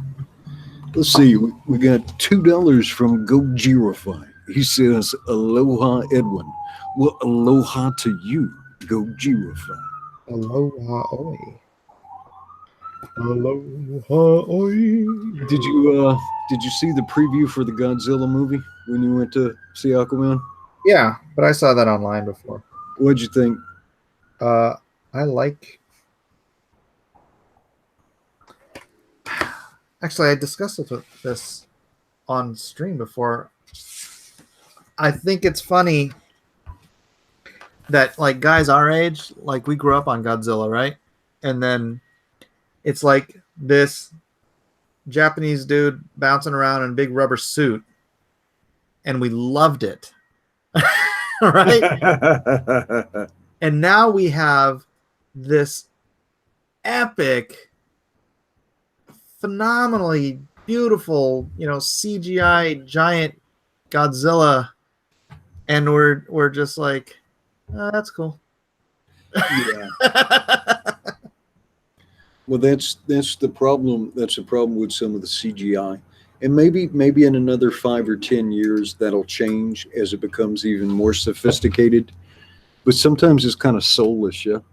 Yeah, and that was my complaint about like the younging down of the de-aging stuff in the Aquaman movie. Right. Right? It's not there yet, I think, or at least it wasn't with whoever did the CG in Aquaman, and it just didn't feel right. They didn't move quite human, and they'll get there. The technology will get there. With the That was just a little scene, weird to me. the scene where the young Arthur is swimming with the dolphins, though, that was pretty good. Yeah, that's fun. Yeah, yeah. No, it was a fun movie. I liked it. Thanos EVS says, "Hey, dude, I just want pie. Please give me pie, man."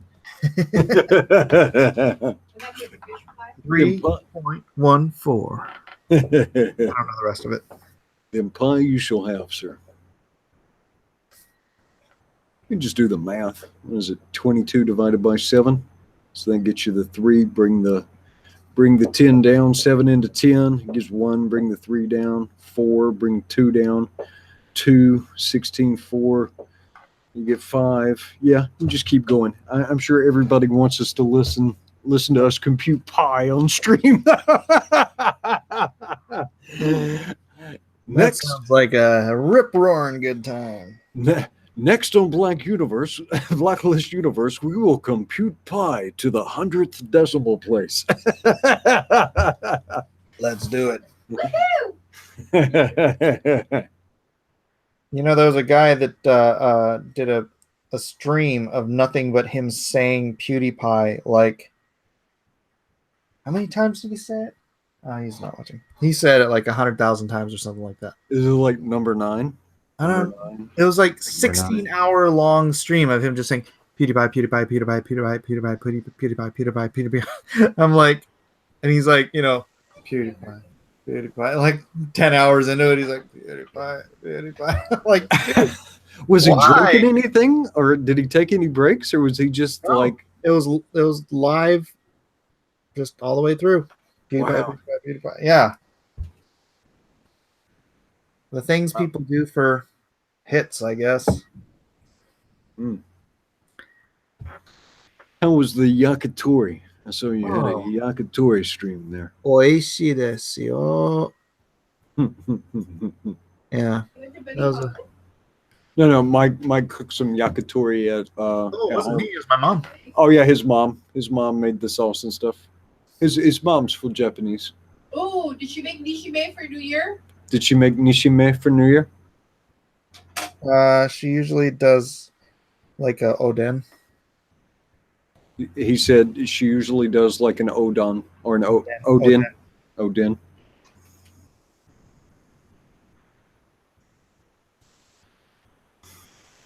No response. She's trying to figure out that there may be a different word for it in Hawaii. Oh. It's All like a bowl full of like fish cakes and eggs and konyaku and Fish cake, eggs, konyaku, in sort of a mirin base, I think. and a mirin base. Nice. Let's see. Let me check in on the chat. Okay, yeah. A bunch of people are computing pi for us, so that is fantastic. Yeah, my oldest two know it to, I don't know, 20, 30, 40 decimals, something like that. Let's see. Thanos is going to use his gauntlet and Oh, turn yes. half of mankind into pies. It's kind of like nishime, but a little Oh. different. Oh, Because it's got the my wife says quote it's kind of like nishime, but a little different. but different. Let's see. I don't know if you can see this on her. Oh. right? Because it's got the konbu, and you have the veg, Yeah. and That's Yep. all that. some other That's stuff. all that. Oh, din? Yeah. Cool. Yep, traditional Japanese New Year's Day. Aburage? No, we don't put unagi in ours.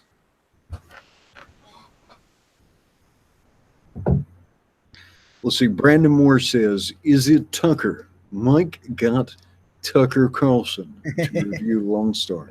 Is Lone Star gonna get tucked?" Does Tucker do a podcast? No. That's so wrong. Let's see what else we got going on in here. I always like getting a chance to catch up on everybody. Classy to me. Classy to you'll always be classy to me. Says, I remember when Mike's mom was on stream. She's a tough lady. And apparently she does indeed make a tender chicken. Let's see what else we got. Let's see. Half Mad Jesus says, then Aquaman got really weird when Grand Moff Tarkin showed up.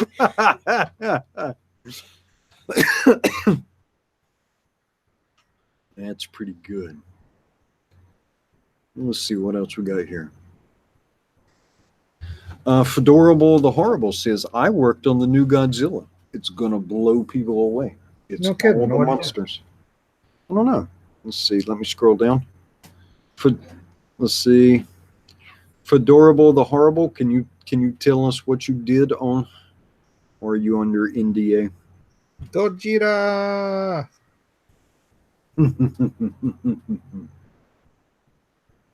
Let's see. Half Man Jesus says Tucker equals Rachel Maddow. What? That's an interesting Oh, comparison. in terms of they're both men, yes. Oh no, you can't say that. My wife was unkind. My wife says both of those people that were just mentioned both have manly characteristics, so in that sense they are equal.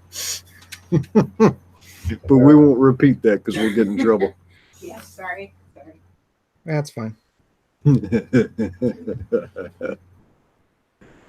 It's a new day. It's a new day.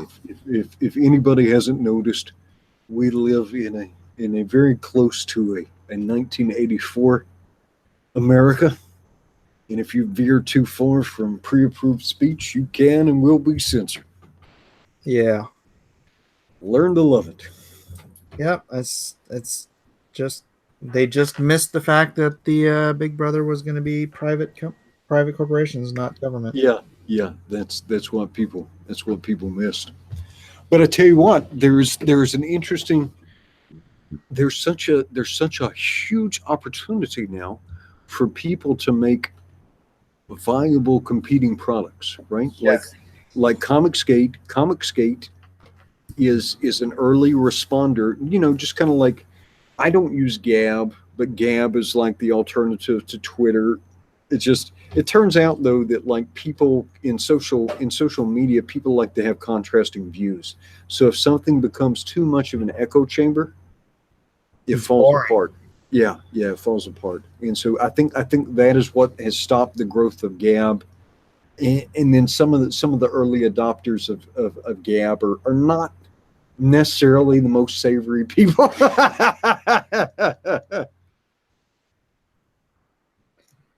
Yeah. I don't know. It's a conundrum. It's a situation. I don't know how to fix it. Yeah. But the point, I guess my point, I don't want to bury my point in the weeds, is there is an opportunity within the field of payment processing, within various social medias, for people to have competing alternatives. Right? Yeah. If somebody comes up with a YouTube equivalent, that offers like monetization technology in a nice interface, I imagine people would flock to it and they could clean up. I mean, it would take Well, what you need is a PewDiePie and a Markiplier and you know, guys of that stature to Right. jump over to it and then Well- bring their fan base with them. Yeah. Let's see. Fedorable the Horrible answered us. He says, Edwin, I did some post-production CGI cleanup work and background practical makeup during production. Oh, nice. NDA only states I can't talk about story specifics, but it's a total homage to old films. Well, Fedorable the Horrible, that's awesome, brother. Yeah, Ah, we saw the ad in the theater. Yep, we saw your preview tonight.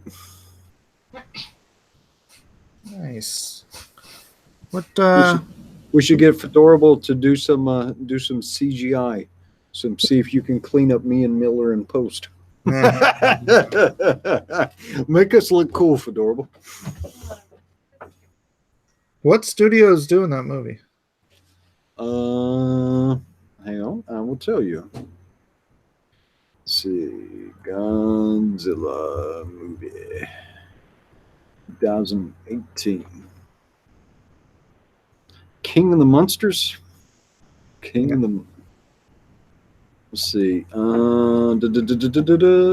It is coming from. It is coming from. Production company is Legendary Pictures. Hmm. Oh, interesting. Interesting. Man, Legendary has their thumb into everything.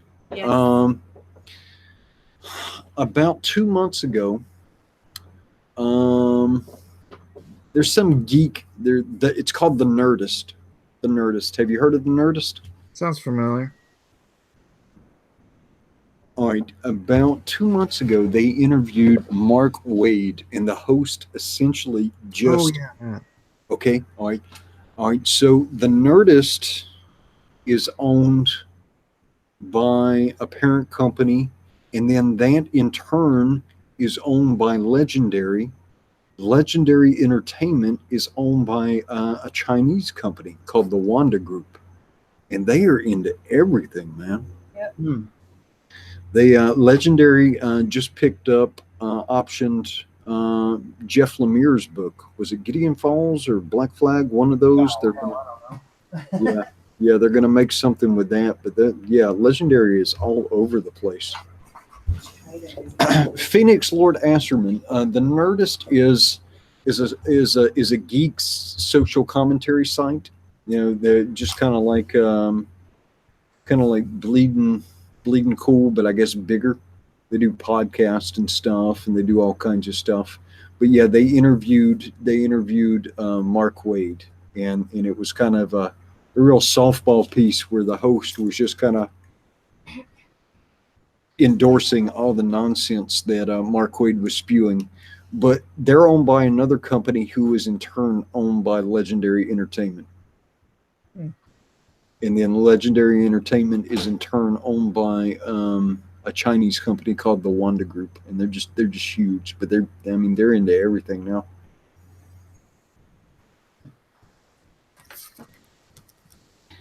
Well, let's see. Smitty 15 says China's going to take over Hollywood.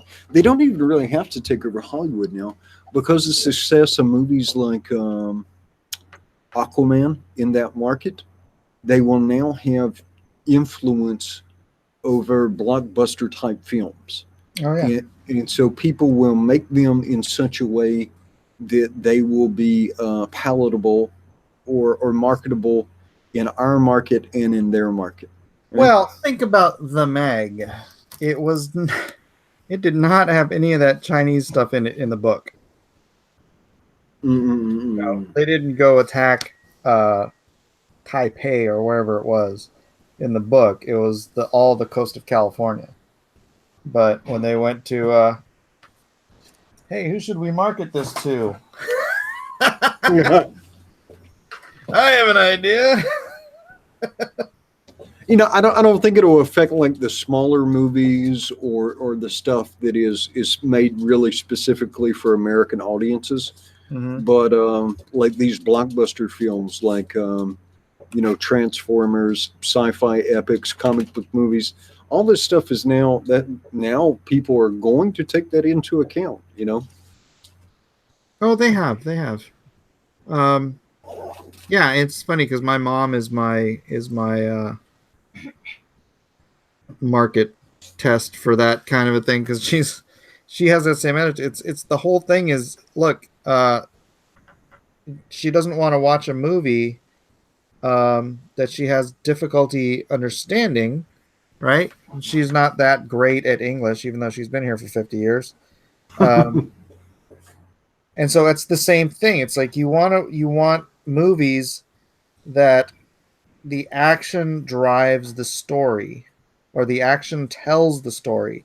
You know, that's why comedies don't do well overseas, because they don't. It's hard to translate the humor, right? Yeah. But it's not hard to translate things blowing up. No.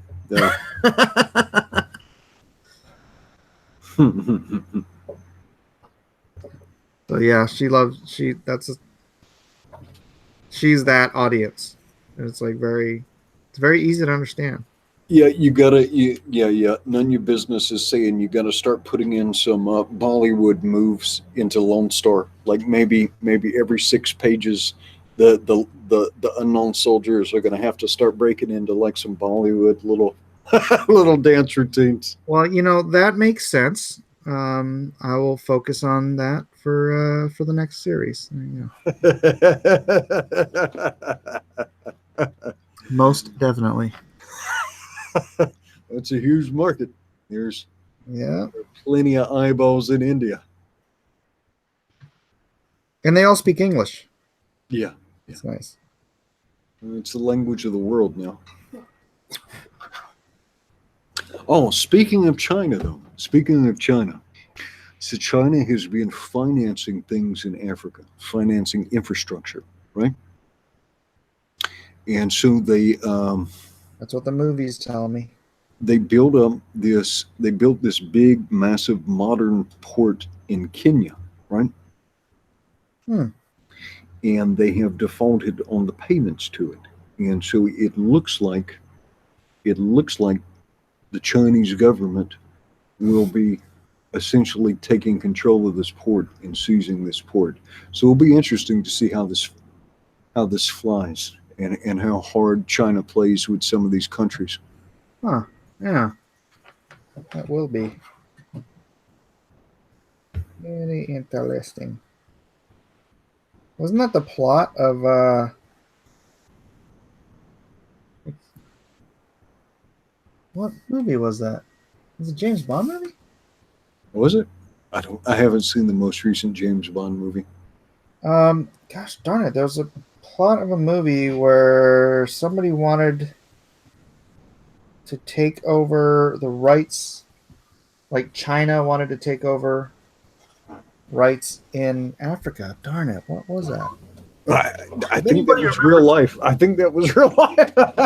No. It was a movie. It was a plot in a movie I just saw recently. Was it a Chinese movie or something called like Wolf Soldier or something? Or no, it was an American movie. If anyone has seen this movie, speak up. Uncanny Kodiak. Everybody understands blown stuff up. And here I thought math was the universal language. Yeah, so they made a mistake when they sent out the original Voyager probe, where it's got like that gold album and it's got stuff engraved on it. They should have just put an action scene on there. No, they could have just set it to explode if someone opens it.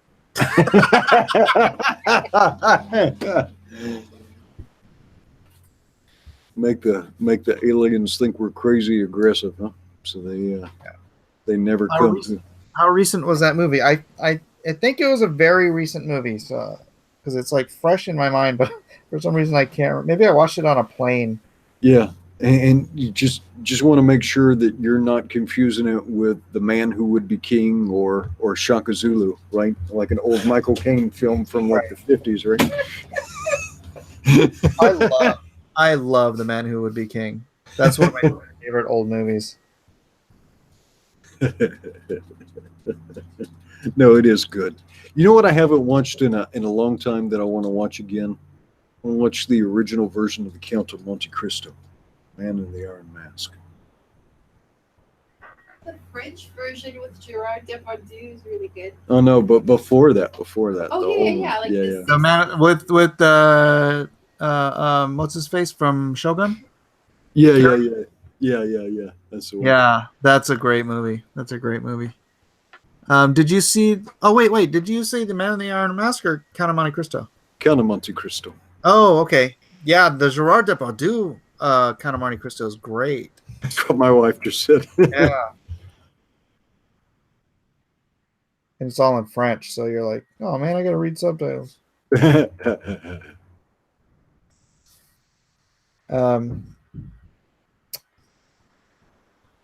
No, the other ones, I was thinking of The Man in the Iron Mask, with what's his face from Shogun.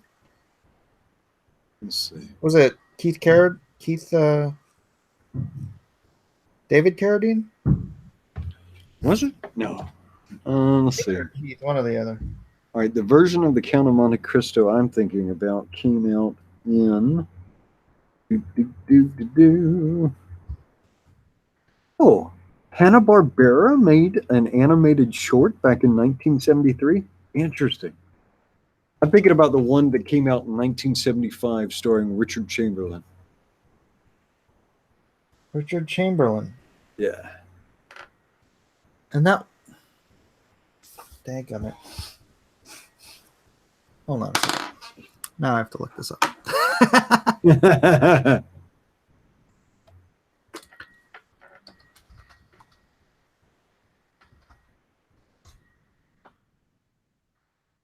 So you're talking about Count of Monte Cristo. So he was in that and The Man in the Iron Mask. Let's see, who was in The Man in the Iron Mask? Hang on a second. I'm pretty sure that was him. IMDb. 1977 film.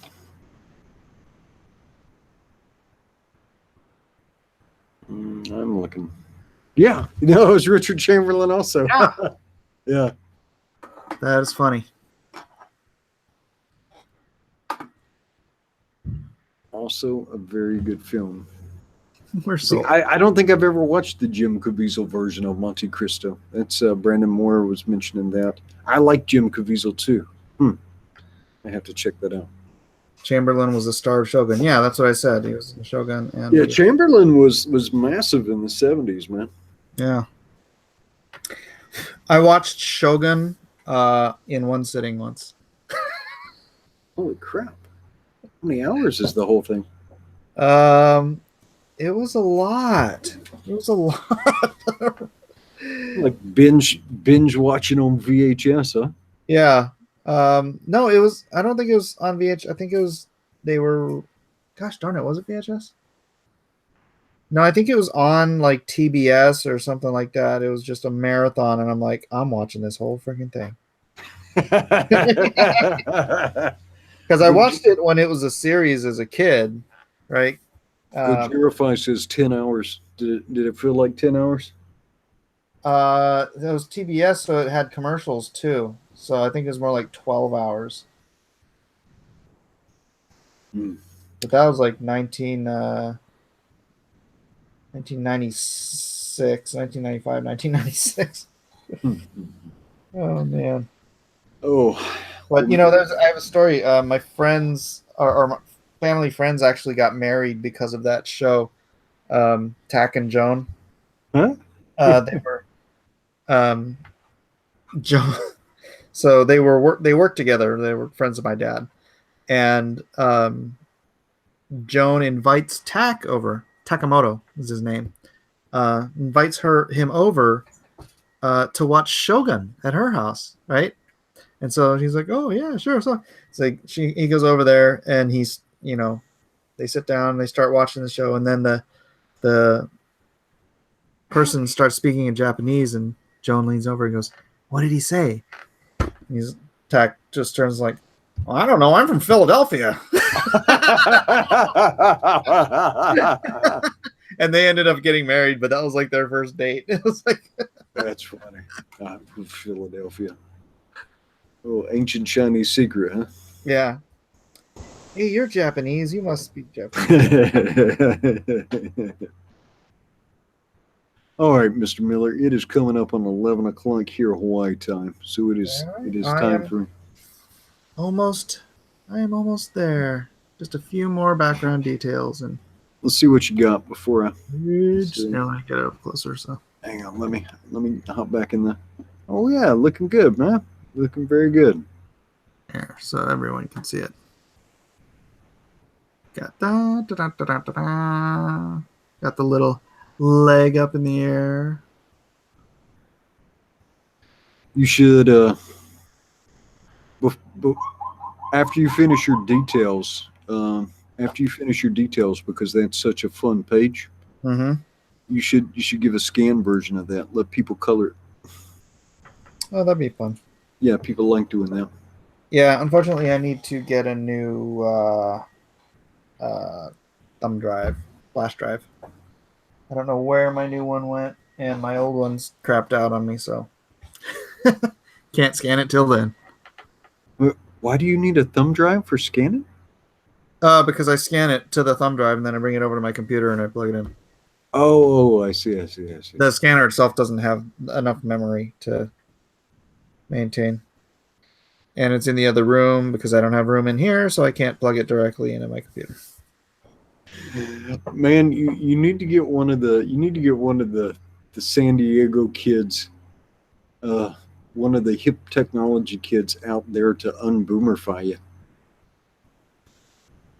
Yeah, none of your business. It's called networking, you moke. Oh, I thought he meant moke because a moke is a thing here, but Networking that. Well, it does it doesn't have enough memory in it to. I mean, it's connected to my network. You think I could just scan it and it would transfer it? How old is your scanner? A few years. If you have the software for it, usually with scanners that have been made in the last 6 or 7 years, you can scan directly to a computer. Really?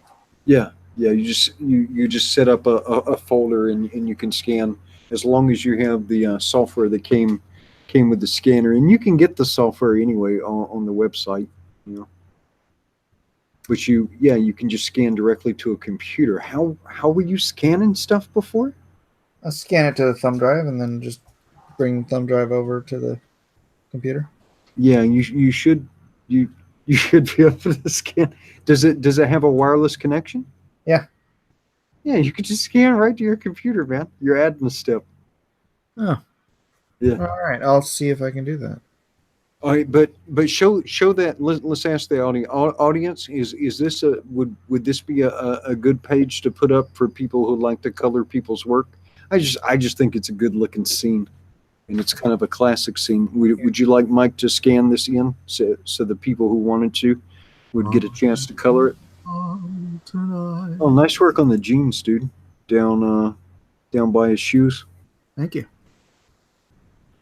Do it. Yes. Hang on, my wife is coming to. She's looking. Mike's really good at drawing clothing, like the folds and draping the clothing. Yeah. In another life, if he was less heterosexual, he'd be in probably could have an occupation designer. as a clothing designer. Yeah. I'm terrible with fashion. You see the page before? Did you say page 6? Or a draper. Page 6. Oh, that came out good too. Oh wow. What is the expression on her face right before she slaps him? On the right hand side, third panel, she's looking at him, and then a slap comes. But the emotion looks like, doesn't look like anger. Looks like I don't know, puzzlement a little bit, affection. Bewildered. Turn it around and look at Bewildered works. it. Stunned. And these are actually characters from my old my old strip, Electronic Tigers. Oh yeah, Like, I want to throw them in there. nice. Looks like one of the Electronic Tigers was Harley before Harley was Harley. Oh yeah. Got the hair a little bit. It's a little too wide of a Oh, smile. that's a good looking panel, man. Thank you. So, yeah. Then the big smoocher. Oh yeah, that's cool. Yeah, I told Mike he should scan this in because a lot of the audience likes to color in, right? Yeah. Yeah, and so it'd be interesting to see what people do with this panel, just because it's such a nice looking image. Yeah, and I know it's super weird, but what caught my eye is her shoe. The shoe. The shoe that's touching the ground. Yeah. The arch that he got with that. That's like. Yeah. Yeah, that's awesome. Yeah. That's like. Yeah. Yeah. Wow. That's fine. This may wind up being one of the stronger pages in the book, and it's just a nice little scene. Huh. Yeah. It's only page 7. It's great. We'll see it. Wow. Yeah. It's great. Razdoc, yes, this is Lone Star Book 2. I am on page 7. You know it's good, but I don't have a lot to say about it. Yeah. So it sounds like everybody wants to see that get scanned. That seemed to be a strong affirmative. Women always notice shoes. LOL. He's doing a color book though. No. Yeah, he's coloring it in, but some. No, I mean he's creating a coloring book. Oh no, Mike's not making a coloring book. Why not? All right. All right, because he's got a plate full of stuff to do right now. Yeah. He's got to get We out. were talking He's about. got to get out what he needs to get out. Yeah, we were talking about that the other night. He's like, there's all kinds of stuff I could do, but I've already got like a pile of stuff I'm committed to doing. So, yeah. All right, Yeah, guys. this reminded me of Aloha. this. Thanks for coming on. Great. See you in the morning, Mr. Miller. I'm out. Aloha, everyone.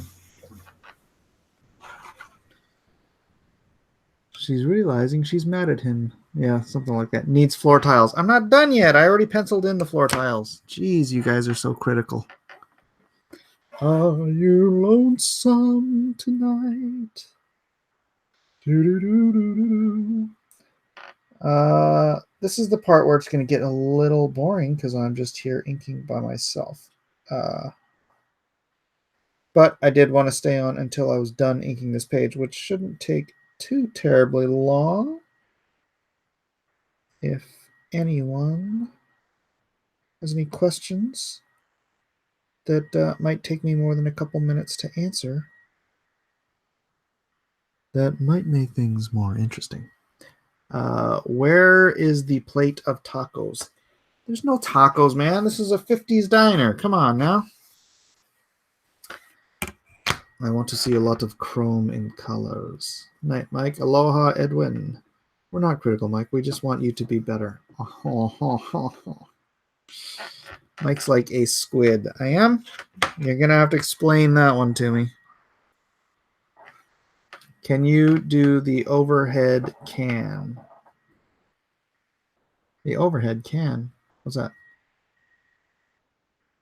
Have I ever thought about drawing comics professionally?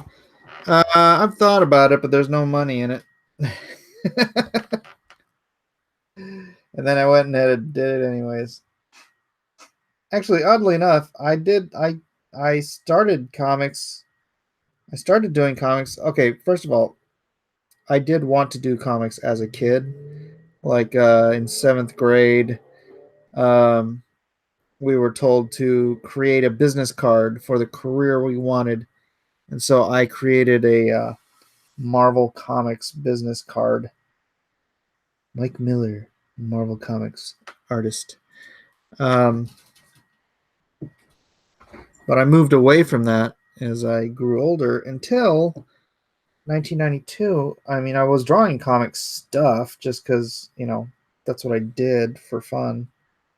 But I was not intending on doing it as a living anymore until I heard in it. Again, this was the comics boom, so people were making a ton of money. But I heard Ron Lim was making $30,000 a month. And I'm just like, I can draw comics. Oh, the amount of ink I'm using. Yeah, sorry. Sorry. It is true. I do use significant. Oh my gosh, it's 1 o'clock in the morning. Dang gummit. I wanted to spend some time with my wife, but I also need to get this page done. This is what happens when I take time out in the middle of the day to go do things. I have to come home and work until the wee hours of the morning. It's just what you have to do. And then I also want to watch an episode of The Last Kingdom with my wife before she passes out. My wife tends to fall asleep before I do, so. This isn't going to give us any spoilers for the first book, is it? LOL. Well, you know the girl's in the first book, right? I think I've shown the girl is in the first book. Is Mitch mad at EVS and just doesn't want to say no? Mitch has been busy, just focusing on his thing and trying to, you know. Streaming takes time, and not everyone can be a jabberjaw and draw at the same time. In fact, I think most people cannot. Like, I can sit here and answer questions and stuff, but I'm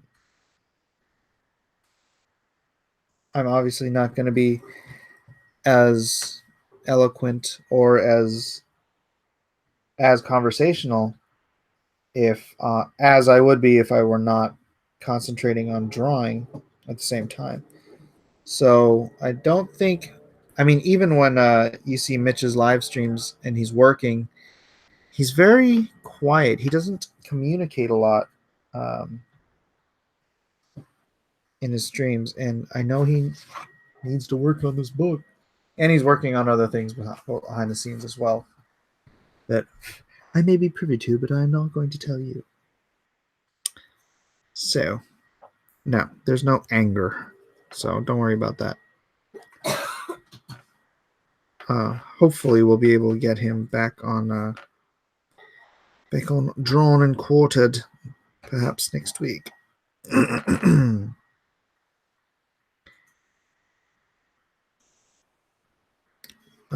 I am actually talking to some other professionals about coming on the show too. I don't want to drop any names until they are ready. You know, it's funny because a lot of professionals, they're just not set up for this whole YouTube thing, you know. I mean, I wasn't really, other than the fact that I had a laptop and I could talk into it. You know, it took time to get the camera. I just got the microphone. You know, I was sitting there just wearing my Xbox headset for a while, my Xbox Turtle Beaches. And when I wanted to film me working, I would use my iPad or my cell phone. But, you know, we upgrade slowly and surely. We upgrade. It's funny because I haven't paid for any of my upgrades. Both the camera I got for my birthday, and the snowball I got for Christmas. So my family knows what I need, even when I'm not willing to pay for it myself. Mike is inking and talking. Yes, I am. It's Milo. It's gotta be. It's not Milo. It is not Milo Yiannopoulos. Now, did I want to put scuffs down here just to give it a little realism? Or, you know what, maybe I'll just do a little bit of shading down here. Not too much.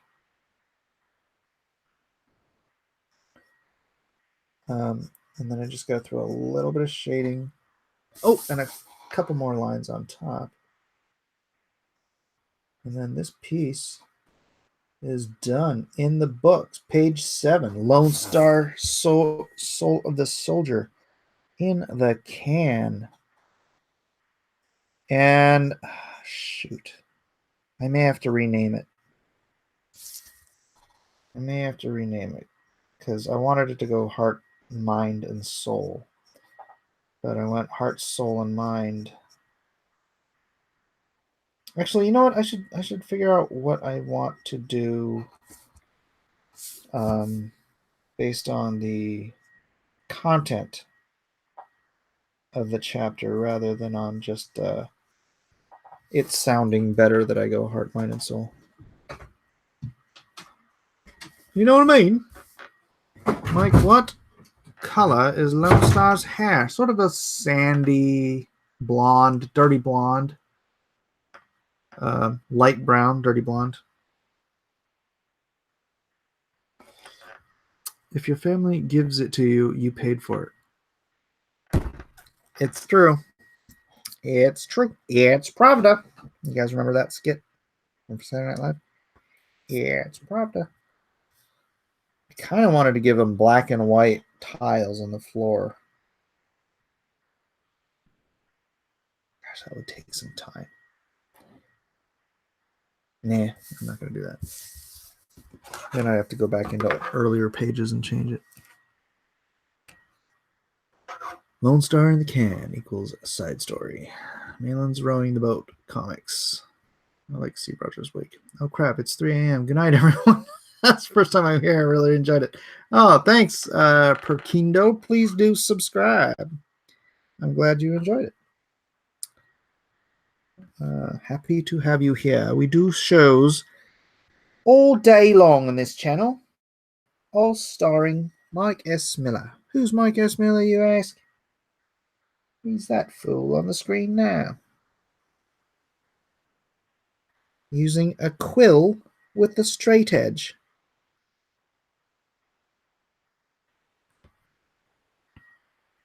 Hoping the ink doesn't run onto the paper. A quill with a straight edge. Who does that? I do, said the man. Marvelous. I'm fairly new to watching Drawn and Quartered. Have you ever thrown a curveball like Trojan Warriors of Spartan Warrior? Is it only comic related? Yes, 300 would be a comic, but let's see. What have we done? We did Freddy Krueger one time on a horror-based show for Halloween. We did Disney Princesses. That wasn't comic-based. We did Star Wars. That wasn't comic-based. We just come up with different subjects. If you've got any suggestions for next week's subject, let me know. And I will take it under consideration. Boba Fett. Yes, we did Boba Fett. Who's playing Lone Star in the movie? If I had my druthers, Chris Pratt. Pratt. I love Chris Pratt. I want Chris Pratt and Jason Momoa in a movie together. That would be great. All right, now I am going to be doing some very simple cross-hatch shading.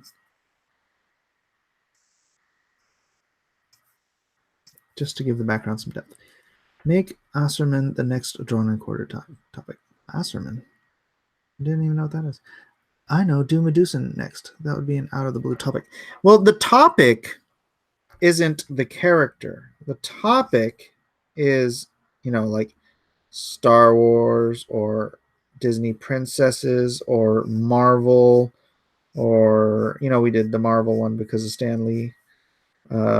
Or, DC or horror. It's like a legit topic. And then at the beginning of the show, we put a poll out with a dozen characters from that topic. And then it's up to the audience themselves to select which character from that topic we are going to draw. So it's a surprise. It's a surprise for the contestants on the show what we're actually going to be drawing. So, and that way, you know, we have some nice audience involvement as well. It's quite fun, I do say.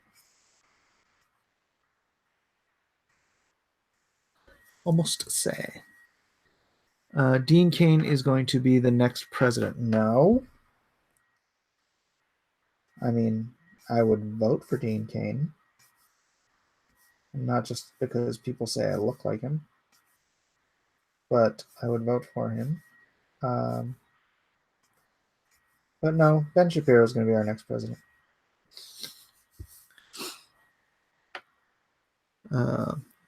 Superman for president.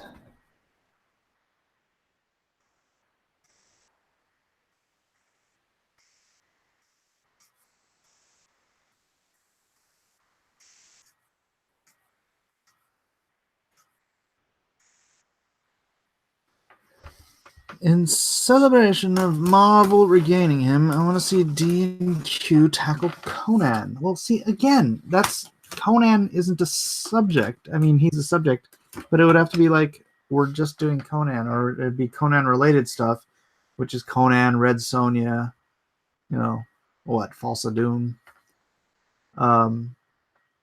Frost Giants. And then everybody would vote for Red Sonja, so it would be a given. But if I said fantasy, and one of the options was Conan, then that could work. All right. But if it was fantasy, then I could put some Tolkien stuff in there. I could put some C.S. Lewis stuff. I can put some Game of Thrones.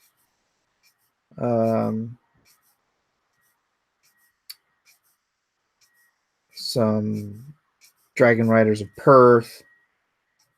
I don't know why I wouldn't want to draw a dragon on there. You know, you'd have all these options. Oh no. Type F. I was pinwheeling. He-Man as for fantasy. I guess so. Huh? Let's see, with He-Man, that we did a 80s cartoons episode once. Gosh, who did we end up drawing for that one?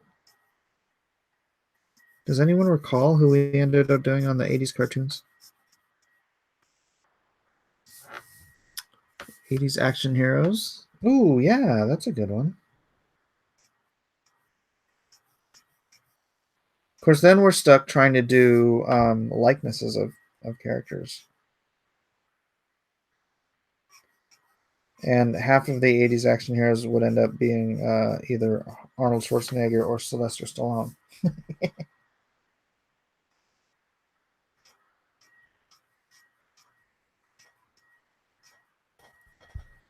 Skeletor. Oh, Skeletor. Yeah, that's who we did for 80s action or 80s cartoons. We could do that again and then just remove Skeletor as an option.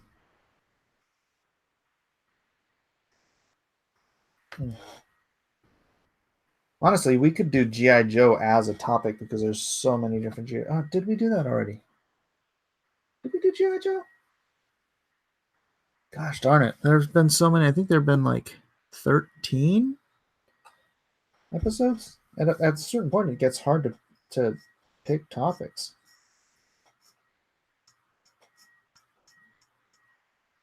We may have to go and start recycling topics. Don't recall any G.I. Joe? No?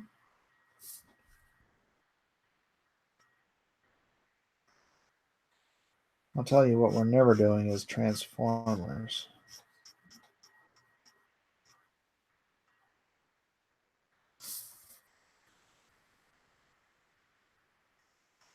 It might be wise to do Aquaman, though.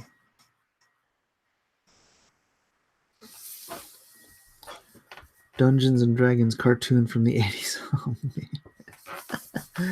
Well, that's another thing. Some of the artists like to actually sell their originals. And So it's good to have topics that there's going to have be a broad fan base for. So you don't want to do anything that's too rando. Ooh, that might be too dark. It just sort of looks like the refrigerator's on fire now. I'll have to move down.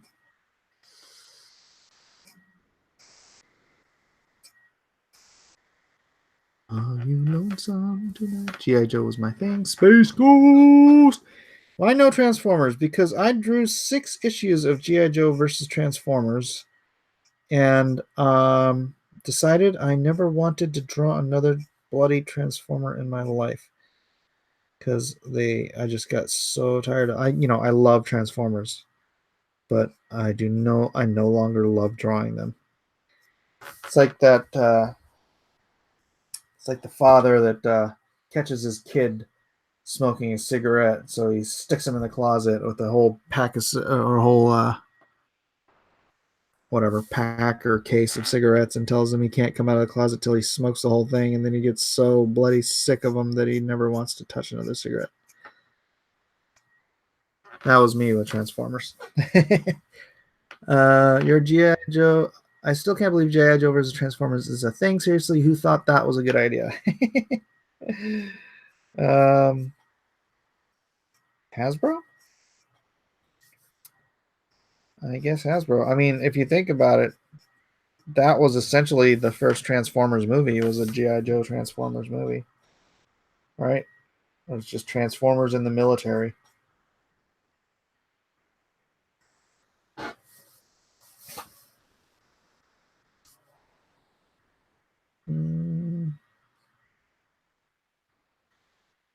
Come on. Quill is not acting nicely to me.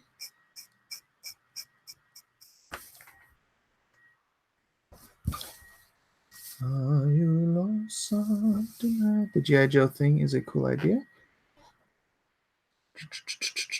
Oh, Alpha Proto, the World War I or World War II G.I. Joe versus Transformers was Jay Lee, not me. That was the other one. He did the one for, who had the rights? IDW? No, Dreamwave. Dreamwave had the rights to Transformers, and Devil's Due had the right to G.I. Joe. So they each did a G.I. Joe versus Transformers. Actually, one did a Transformers versus G.I. Joe. The other one did a G.I. Joe versus Transformers. And I did the Devil's Due version. The one where Optimus Prime was a Hiss tank. And I did a design for Megatron to be something. I'm trying to remember what it was. Oh, no. You know what I did? The original idea was that Optimus Prime would be a Hiss tank, and then he would be, in the story he switches sides from being Cobra, because he was enslaved by Cobra, to G.I. Joe. And so then I had another design of him where he was a G.I. Joe hovercraft. But that never saw the light of day because they took it out of the story. Topic: Muppets. Animal! Oh, crap. You probably have some of my books then. Brother, I have been working in this industry for 26 years, working on everything from Joe versus Transformers to JLA, X-Men, X-Man, X-Force.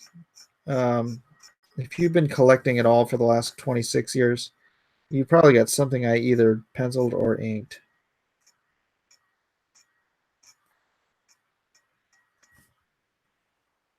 Because I was on some pretty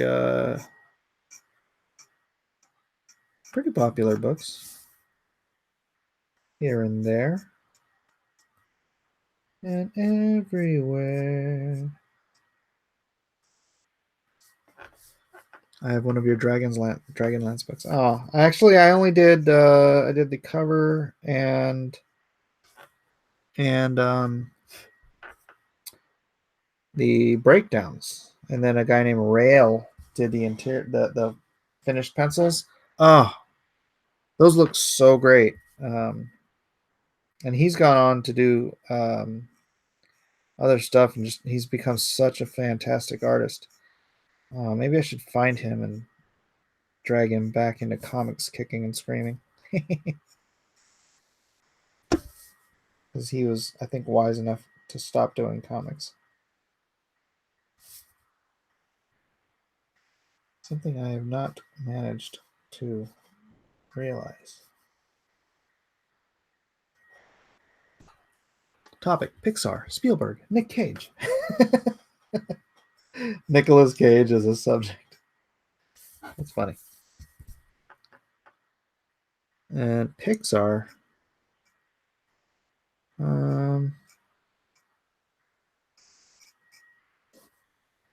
That's an interesting concept. Not sure how fun that would be, though, for artists. How about Disney villains? Well, that's another thing we do. We could either do DC villains or Marvel villains. Something like that. Have we done that already? Again, I tend to forget what we've done. So we've done so many. We did video games. U.S. presidents.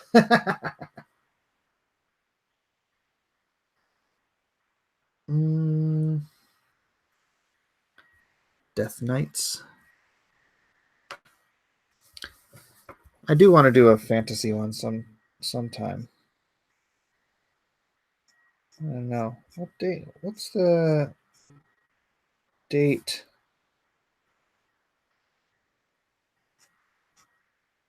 Let's see, Wednesday. Anybody know what the date is on Wednesday? I should be able to do the math in my head, but it's hard to do math and draw at the same time. Sort of a left brain, right brain fusion. I'm so close to done, you guys. So close to finished. And then you will all have to find something else to watch.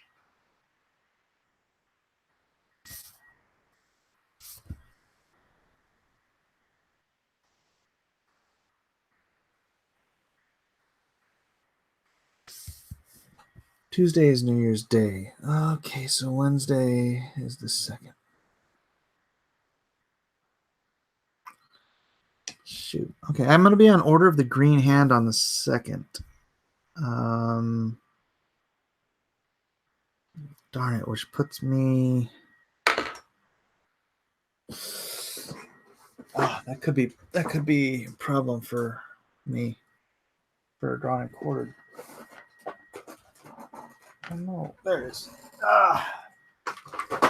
Looking for my white because I want to draw some light lines into my shade.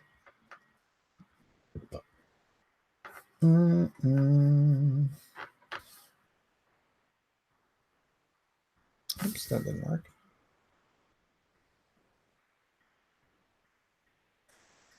Wednesday is the dummies take Congress. Oh, yeah. Can we chip in to buy Mike a microphone that doesn't beep? My microphone's not beeping. There is no beeping. What are you talking about? This is a snowball, man. Look at that. Blue snowball. It's a nice microphone. Don't be dissing the microphone. My family just bought me. With my money.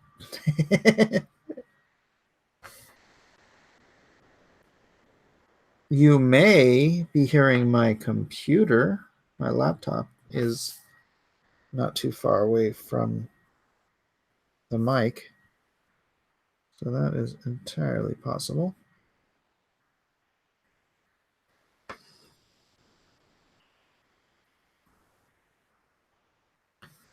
You can hear it? Where are you hearing it beeping?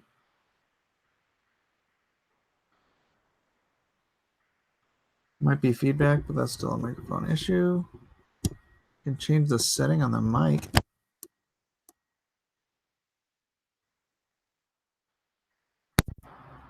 An odd faint beep when your voice hits certain frequencies.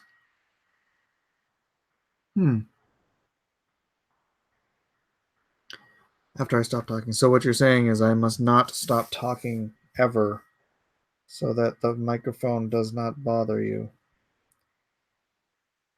I'll give it a shot. But I probably won't be able to sustain that.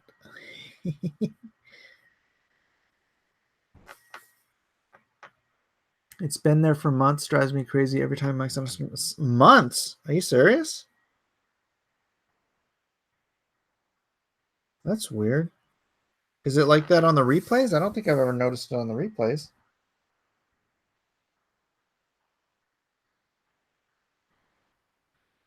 I hate to give you guys a horrible audio experience on the stream. So I do apologize for that. Am I done here? Am I done or am I done? See if I can just.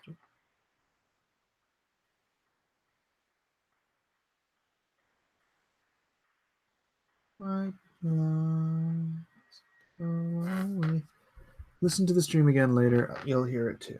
All right. Well, I think that's it. Let me just do a little bit right here. Is there anywhere else I need to add some light?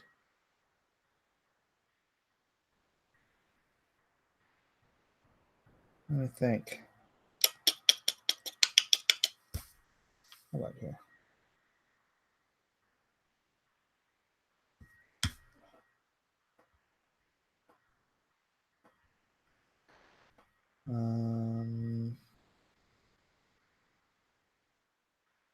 I think that'll do.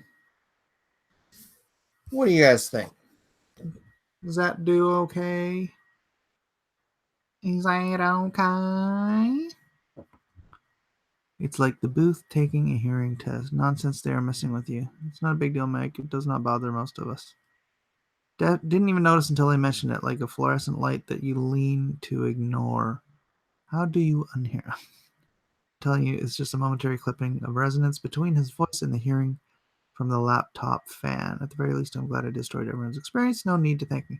I don't know why my laptop's even blowing. It shouldn't. Norman Rockwell. Yep. It is Rockwell-esque. That's what I was going for.